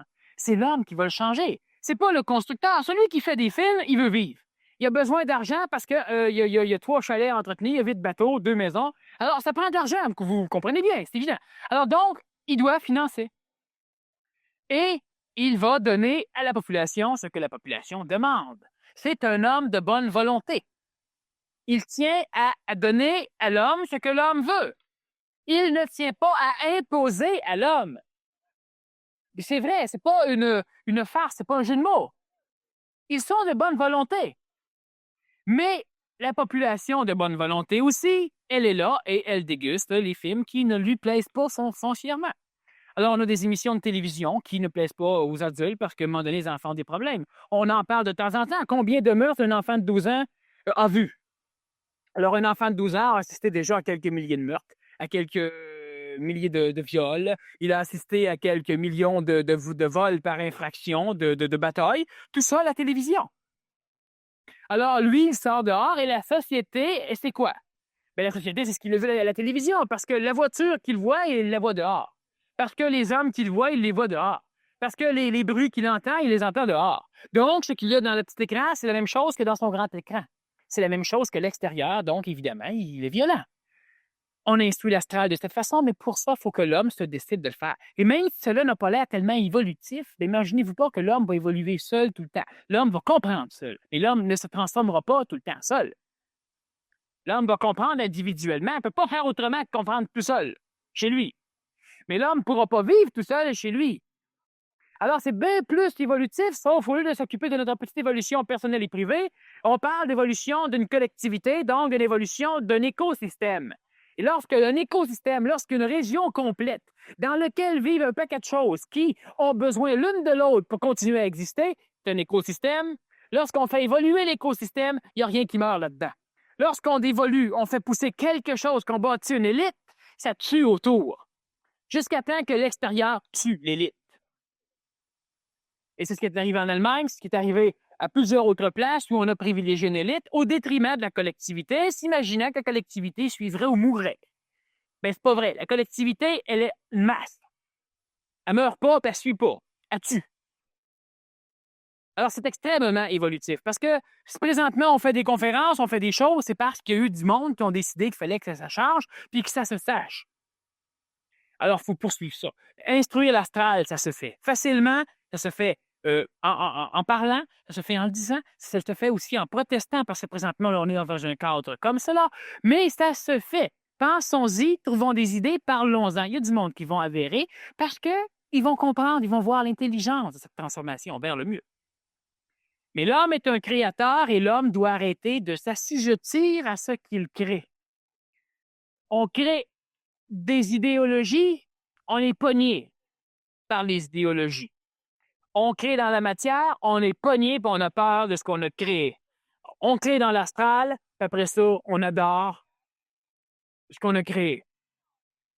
Bah, à un moment donné, il va falloir pas qu'on se fasse adorer, mais qu'on arrête de mettre l'art, l'énergie sur ces choses-là, puis qu'on les mette sur d'autres choses, qu'on adore la création, l'acte de créer. Tu parlais de communautés vivant selon un mode écologique. Est-ce que tu en connais au Québec ou ailleurs? Ailleurs, oui, mais au Québec, non.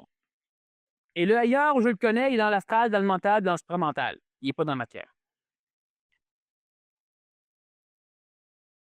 Un monde écologique, il faut évidemment comprendre ce que c'est l'écologie. L'écologie, c'est la compréhension des conséquences. Le problème, dans l'écologie ordinaire, qu'est-ce que c'est écologie? Écologie, cela veut dire étude des mécanismes biologiques de la relation entre les êtres, entre les animaux, entre autres, entre l'animal et son milieu.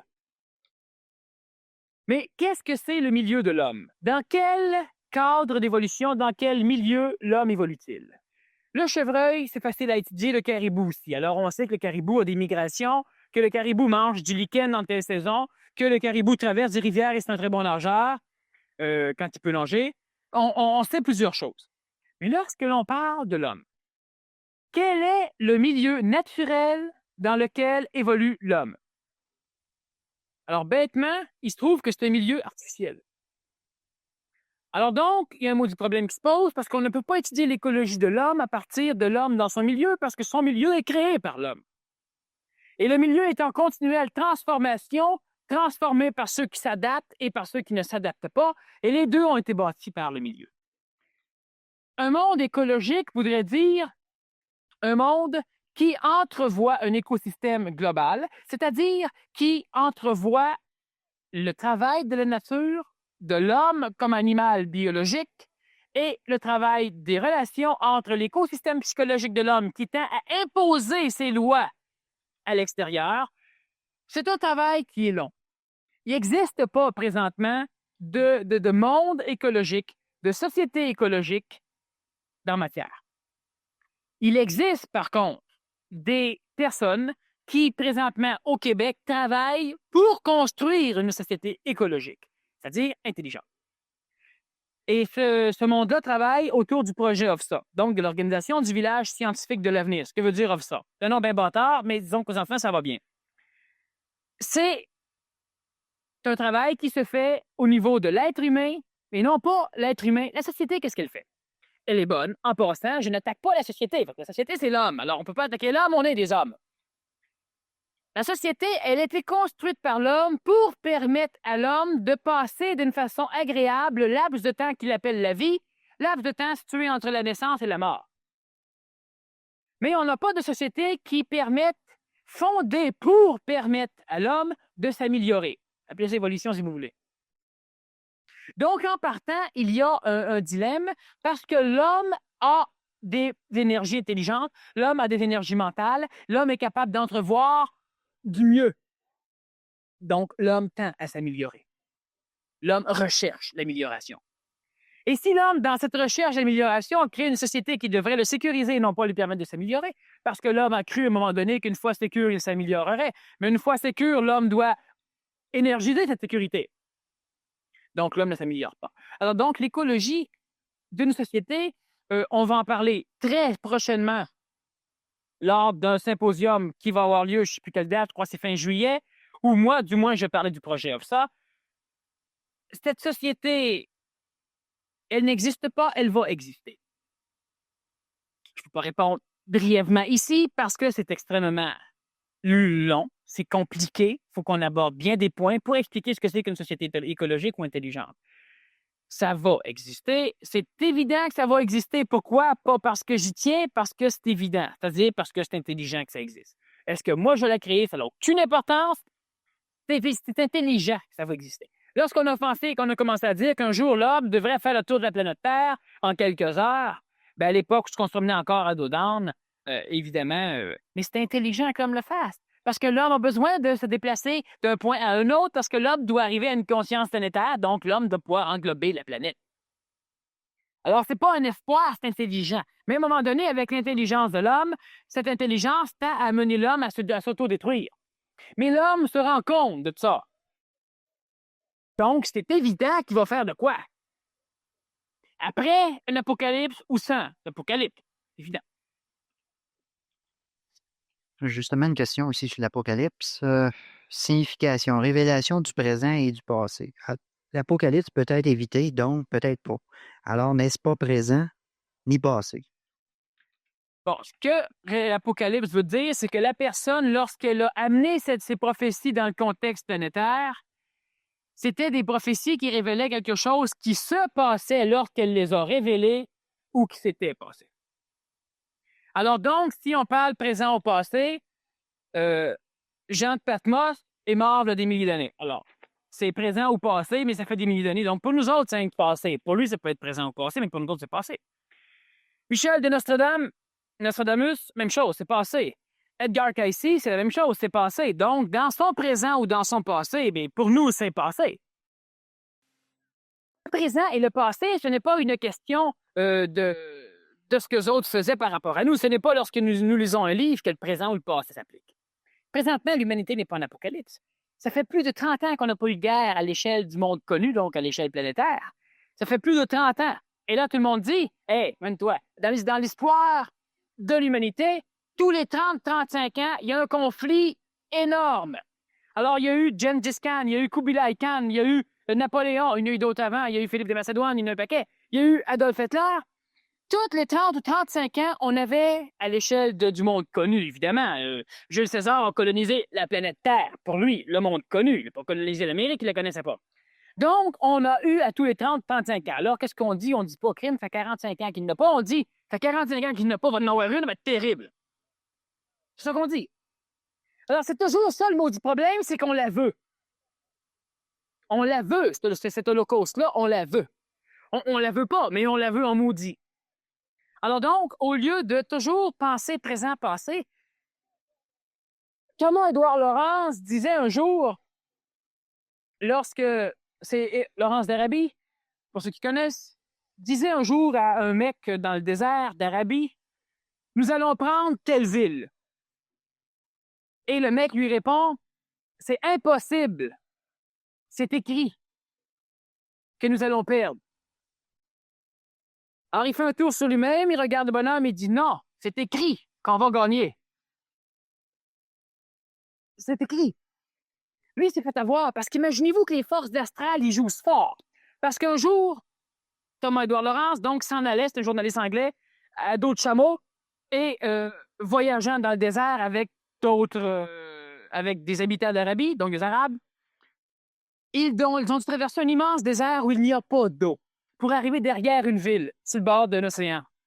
Et dans le désert, à un moment donné, l'un des cavaliers sur son dromadaire a perdu du terrain. Il est tombé. Il s'est endormi. Beaucoup plus loin, on a découvert qu'on avait perdu un cavalier. Alors, Laurence d'Arabie décide de revirer de bord, d'aller le chercher. Tout le monde lui dit « Non, c'est écrit, tu dois mourir. » Alors lui, il dit « C'est écrit ce que vous voulez, mais il retourne de bord, il s'en va. » Quelques 6 heures après, il revient avec le mec sur son dos, vivant. Alors là, ça a perturbé un peu, c'est écrit. Il se dit « Mais c'est pas tout, l'astral joue, puis ça va vous jouer souvent, maudit. » Mais ça veut rien dire. Ça veut dire qu'on est assujetti pour l'instant. Lorsque, plus tard, rendu au pied de la ville, il rencontre des bandits, des brigands qui sont payés par leurs ennemis, par les Turcs, pour défendre justement ce côté du désert. D'autres Arabes, mais payés, des mercenaires. Alors Thomas-Édouard leur dit « Nous voulons prendre la ville. » Les Arabes mercenaires leur disent « Nous sommes payés pour vous tuer. » Alors lui leur dit « Vous êtes payés par quoi? » Par les Turcs. Ah, ils vous donnent combien chaque mois? Ils nous donnent tant de deniers en or. Ah, et savez-vous où ils sont, ces deniers en or? Non, ils sont dans leur ville, dans un coffre. Et il y en a pour 15 ans de travail. Alors, si on prend la ville ensemble, vous allez être payé pour 15 ans de suite. C'est brillant! Mais là, qu'est-ce qui est arrivé? C'est qu'il y a eu une chicane entre un de ces Arabes et un Arabe de la troupe des mercenaires. Et pour régler ça, la chicane a eu lieu et un des mercenaires s'est fait tuer. Pour régler ça, il fallait tuer le coupable. Mais les Arabes ne pouvaient pas tuer un des leurs, même s'il était coupable, et les autres, s'ils en tuaient un, c'était la guerre. Alors, Thomas Laurence d'Arabie s'est offert pour le tuer. Il y en a. Mais il se trouve que c'est le gars qui avait sauvé dans le désert qu'il fallait qu'il tue. Parce que c'est lui qui avait tué l'autre. Alors, il l'a tué, et ça fait rire tout le monde. Ils ont dit, tu vois, c'était écrit. Tu l'as sauvé, puis maintenant, tu l'as tué.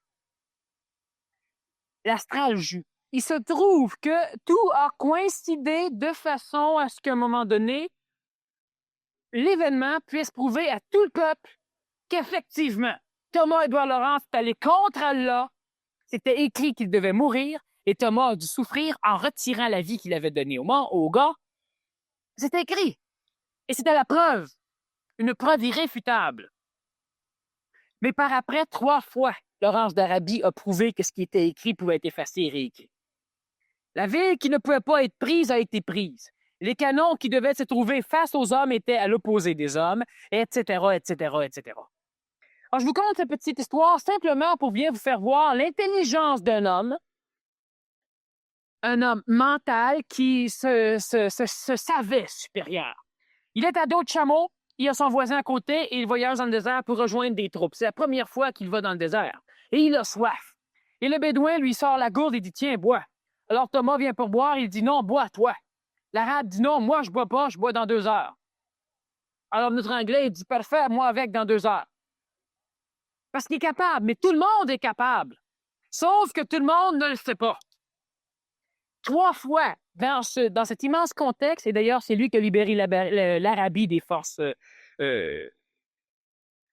disons, qui avaient envahi, des forces allemandes, il a libéré. Parce que c'était écrit pour lui que l'homme décidait. Et même si toute l'humanité avait écrit que c'était perdant, que lui seul pouvait écrire que c'était gagnant et gagner. Et il l'a fait. Le présent, le passé, c'est une farce. Ce n'est pas parce qu'un mec qui est mort, il a écrit des prophéties, mais il est mort aussi. Ce n'est pas parce que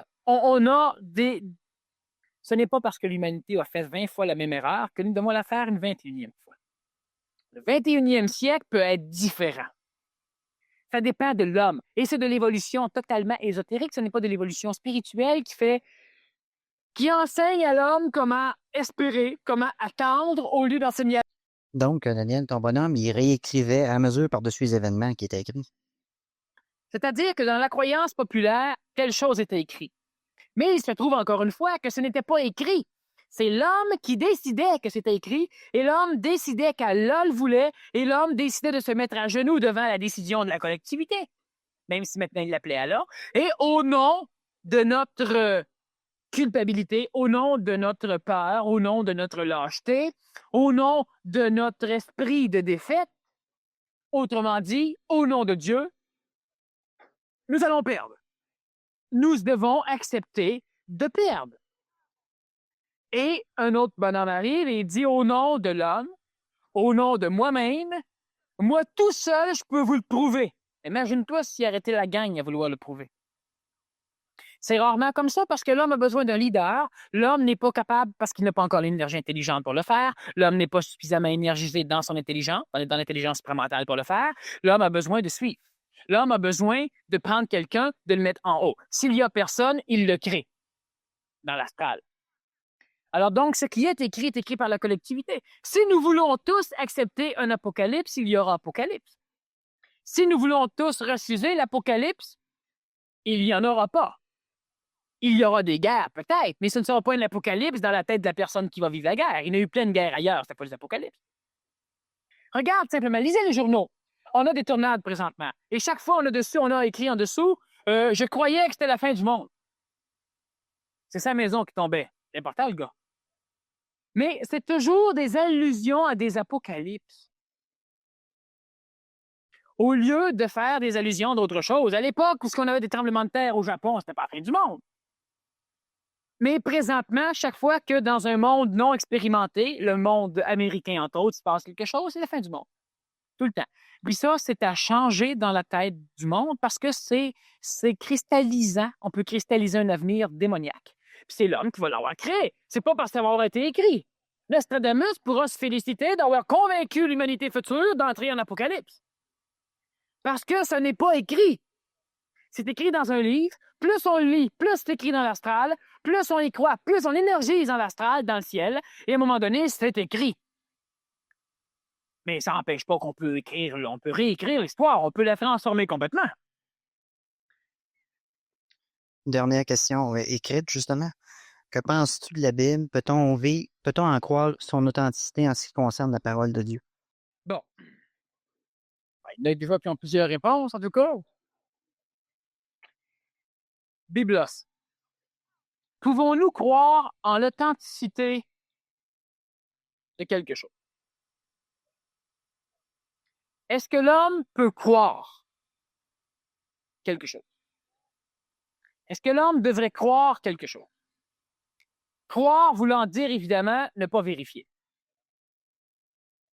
Est-ce que l'homme peut se permettre de vivre en fonction de quelque chose sans aller le vérifier? Est-ce que c'est intelligent d'arriver avec un verre d'eau, de le tremper dans une source sur le bord de la route et de boire directement, disant qu'il y a une pancarte qui s'est écrite eau potable. Est-ce que c'est intelligent de croire quelque chose? Et je ne parle pas de la chose. La chose, elle est ce qu'elle est, je m'en fous. Mais est-ce que l'homme peut croire en l'authenticité de la parole de Dieu écrite dans la Bible? La parole écrite n'est plus du verbe. La parole, elle se prononce, elle ne s'écrit pas.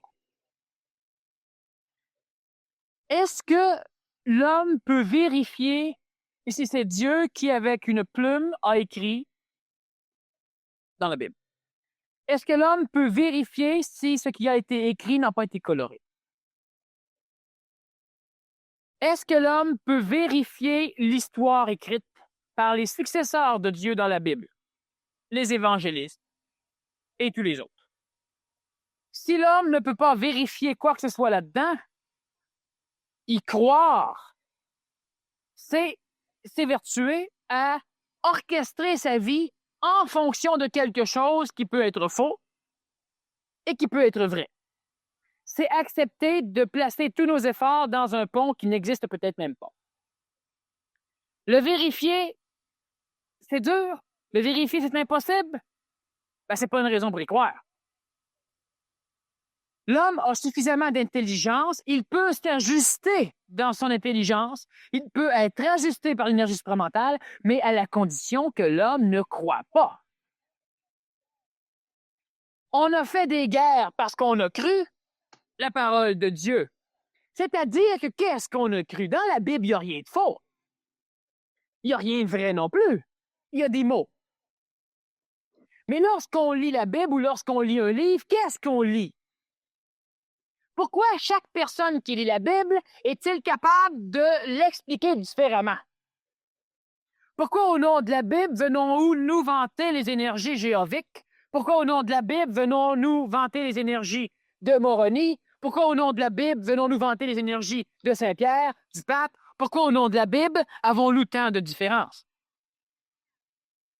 Parce que l'homme qui lit, interprète et colore, de ce fait, tout ce que l'homme lit est déjà différent de ce qui est écrit, donc c'est déjà du mensonge. Alors lorsque l'homme croit la parole de Dieu, l'homme est un maudit orgueilleux parce qu'il croit ce qu'il a interprété. Puis il décide que son interprétation, c'est ce que Dieu a dit. C'est le problème.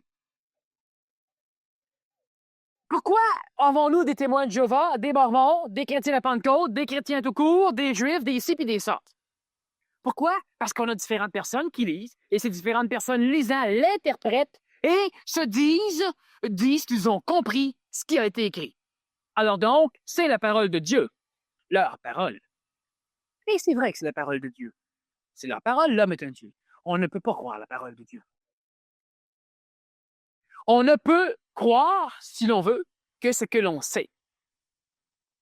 On ne peut pas croire ce que l'on ne sait pas. On peut entrevoir que cela se peut. Mais pas croire. Croire, c'est dynamiser un concept. Avoir la foi, c'est avoir une croyance exagérée dans un concept. Alors, la parole de Dieu, lorsqu'on écrit des choses, c'est de l'énergie qui, à un moment donné, traverse l'homme, qui est un réceptacle, et cet homme peut écrire. Et lorsque l'homme écrit, il écrit à travers lui, l'énergie qu'il reçoit. Et selon le réceptacle, il colore. Alors, nous avons dans la Bible, faisons l'homme à notre image et à notre ressemblance. Et on parle de monothéisme lorsque Dieu dit faisons l'homme. Alors, ou Dieu se pluralise parce qu'il est orgueilleux, ou Dieu est plusieurs.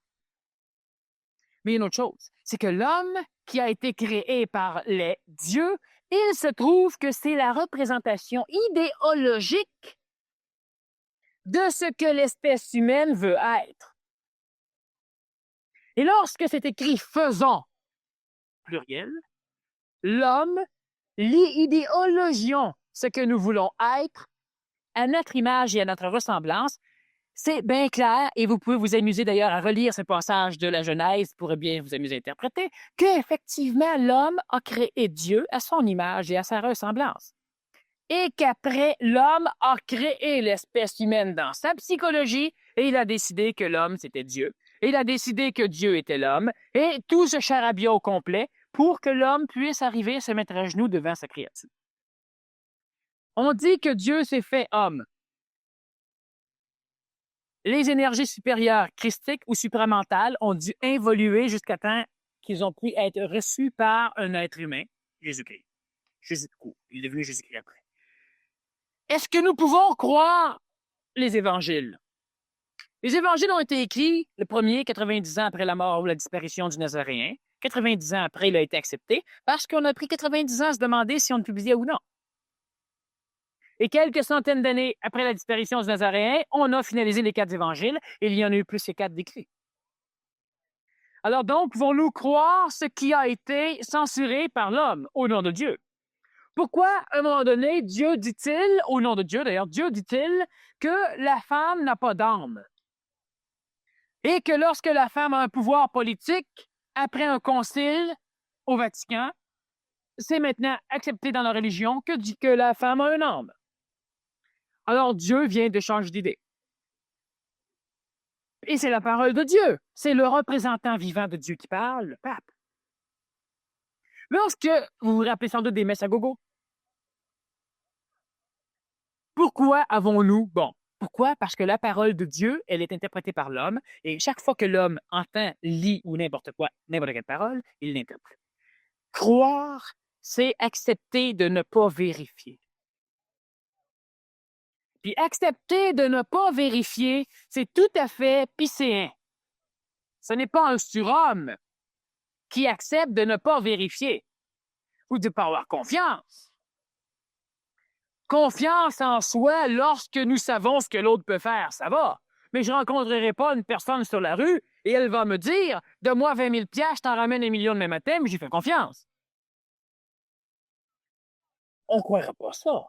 Mais lorsqu'une personne montre devant le public, prend plusieurs micros, ce qui s'écrit plusieurs postes de radio dessus, là, on n'est pas à croire. Et lorsqu'elle dit « Prenons la Pologne », on prend la Pologne. Et Adolf Hitler a eu une facilité incroyable parce qu'effectivement, le monde a cru.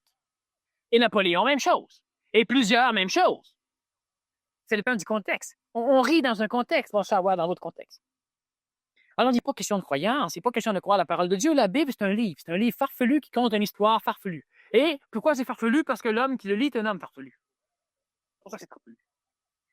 À un moment donné, il va falloir que vous arriviez à savoir qui vous êtes, qu'est-ce qui se passe, où est-ce qu'on s'en va, qu'est-ce qu'on doit faire de par vous-même. Pas parce qu'on vous le dit, pas parce qu'on l'a écrit il y a 2000 ans ou il y a 4000 ans. Quand on disait que le pharaon était le Dieu vivant, tout le monde croyait. Lorsque Toutankhamon est arrivé, tout le monde a cru. Il était dévoué à Aton. Et lorsque Toutankhamon, celui qui est dévoué à Aton, a décidé qu'Aton était une punaise et que c'était le dieu Amon qui était important, alors il s'est appelé Toutankhamon. Et Toutankhamon est toujours le fils de Dieu, mais d'un autre Dieu. Personne ne se pose de questions. Et ça a été comme ça en Égypte. Ça a été comme ça à Rome lorsque les Césars étaient des dieux. Ça a été comme ça tout le temps. C'est comme ça présentement en Union soviétique. Et c'est comme ça ici, sauf que le Dieu, au lieu de le mettre dans un être humain parce qu'on pense que l'être humain est trop bas, alors on le place dans un être spirituel, dans un être divin, dans un être que nous divinisons, dans un être qui a besoin de l'homme. Nous devons le prier, nous devons le remercier, nous devons espérer, nous devons attendre. Et on magasine de Dieu, en Dieu. Alors donc, la Bible, je n'ai rien contre. Il n'y a pas de livre mauvais, il n'y a pas de mauvais. Mais par contre, dans toutes ces choses, il ne peut y avoir de réalité, il ne peut y avoir que des vérités, et les vérités sont des interprétations colorées de chaque individu. Chacun a sa vérité, chacun a sa Bible, chacun a sa compréhension, chacun a sa religion, chacun a son Dieu, et tout ça, c'est de la merde. C'est de l'illusion, c'est faux! On ne peut pas avoir tout le monde des dieux différents, tout le monde des perceptions différentes, tout le monde des réalités différentes. C'est pas écologique. Ça va créer des guerres, ça crée des conflits, ça crée des guerres d'ego, ça crée l'humanité comme on la connaît, ça crée des espoirs de purification parce qu'on n'est pas capable d'accepter de se purifier nous-mêmes. Alors moi, je suis pas pour lâcher mon auto. Ma tante m'a fait voler. Je suis pas pour lâcher ma drogue. Ma tante est une guerre nucléaire et qu'on brûle toute la drogue. Là, m'a lâché ma drogue. L'homme est prêt pour l'ère du Verseau, l'homme est prêt pour évoluer, l'homme, les moisons des formes, Brisez-moi-en des formes, là, je suis prêt. Dans ceux qui se conscientisent, il y a un problème. De ceux qui se conscientisent pas, faut briser les formes. Ça fait mal. J'ai déjà dit, quand et ceux qui sont habitués à se faire briser des formes, mais à un moment donné, ils veulent qu'on le brise des formes.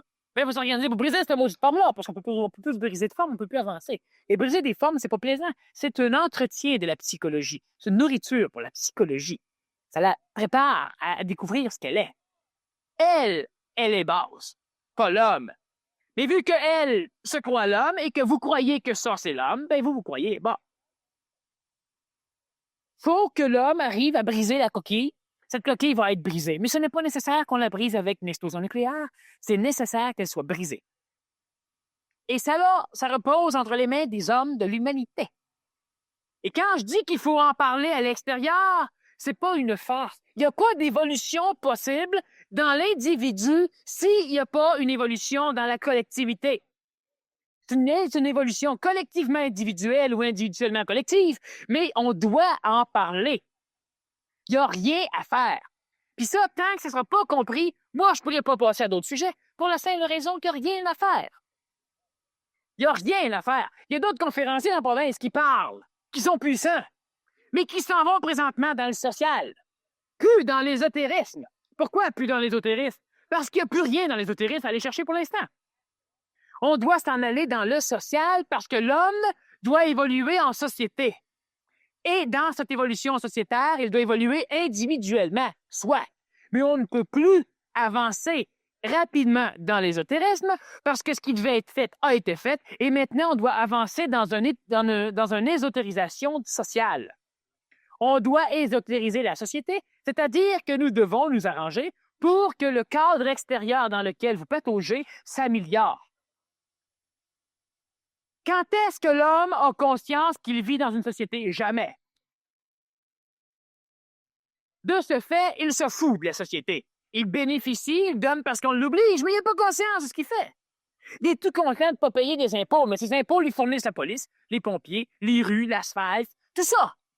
N'ayant pas conscience qu'il est dans un cadre sociétaire, l'homme a l'impression qu'on le vole quand on pique ses impôts. On le vole un peu, mais pas trop. Mais il faut bien comprendre que l'évolution individuelle, votre propre évolution, vous allez respirer de l'air sale puis de l'air pollué tant que la collectivité n'aura pas compris. Vous allez manger à gros prix des aliments, peut-être purs, peut-être pas, mais apparemment purs, tant que la collectivité ne sera pas changée. Vous allez vous faire attaquer, vous allez perdre des enfants, vous allez avoir des accidents, vous allez travailler comme des fous pour nourrir une société qui tend à évoluer, parce que l'homme n'évolue pas. La société évolue. Puis quand la société évolue, l'homme évolue un peu. Puis ça qu'il faut faire. Il faut changer la société. Il faut se changer, mais il faut penser à changer l'extérieur. Ça se fait. Ça se fait énormément et énormément facilement. Mais il faut commencer par le début. Le début, c'est dur. C'est parti, ça va. Alors, l'évolution, puis ça, il faut le comprendre. Il n'y a pas d'évolution réelle qui se fait dans un ashram ou qui se fait seule. La compréhension doit se faire seule. Elle ne peut que se faire seule. Mais lorsqu'on a compris, il faut s'arranger pour que les autres ne nous étouffent pas de notre compréhension. Il faut changer des choses. L'homme se doit de le faire. Et quand on va arriver à être suffisamment nombreux pour pouvoir faire réellement quelque chose, que ce soit la création d'un village écologique, que ce soit la création d'émissions, de livres, de revues, de n'importe quoi, que ce soit une petite annonce tous les jours dans un journal qui parle de construction ou de créativité, que ce soit n'importe quoi, puis l'homme, il est prêt. Mais l'homme, il attend que d'autres viennent le voir. Il va falloir que ces autres-là, à un moment donné, soient vous autres, parce que les autres, ils vont attendre, ils ne sont pas ici pour entendre, puis ils vont attendre parce qu'ils ne sont pas dans des contextes pour finir par s'en rendre compte, mais ils sont ouverts. Quand le Québec va se réveiller, quand l'humanité, mais l'humanité, ça commence par ceux qui se réveillent. Alors, quand vous allez vous réveiller à cette conscience collective, à cette conscience planétaire, pour ça, il faut comprendre individuellement, c'est-à-dire que n'attendez pas que l'humanité comprenne pour comprendre, ça ne marche pas. Et lorsque l'homme va être capable de faire cela, lorsque l'homme va être capable de pousser cette société de demain, il faut le faire, parce que c'est dans ce cadre que l'évolution va se poursuivre. Je peux parler d'évolution, je peux parler d'énergie supramentale, je vais en parler. C'est très important, c'est de plus en plus présent au Québec. L'ajusteur de pensée, c'est quelque chose qui tend à prédominer chez l'homme. Mais il ne peut pas servir l'homme tant que l'homme va être asservi par son ego qui tend à l'individualiser. Ce que nous recevons comme lumière, disons pour faire spirituel, bien, ça doit rayonner. Et si on essaie de le cacher, ça crée tellement d'énergie dans la chambre où ce qu'on est que ça va nous consumer. Faut que ça sorte. Il n'y a pas d'évolution qui se fait autrement qu'en collectivité. Pour ça, il faut se réunir. Pour ça, il faut en parler. Pour ça, il faut penser. Ceux qui pensent à des sociétés d'avenir, pensez, écrivez, faites de quoi? Venez pas me voir avec. Pas de suite. Mais c'est le temps qu'il se passe de quoi? C'est le temps que le monde fasse quelque chose. Parce qu'après, ça va marcher. On veut faire une expérience hautement énergétique. Il nous faut un endroit géographique où les énergies peuvent être attirées. L'avons-nous? Non, on ne fait pas l'expérience. Il nous faut un endroit où on peut manger la bonne nourriture, se reposer, se replacer physiquement, biologiquement, retrouver nos énergies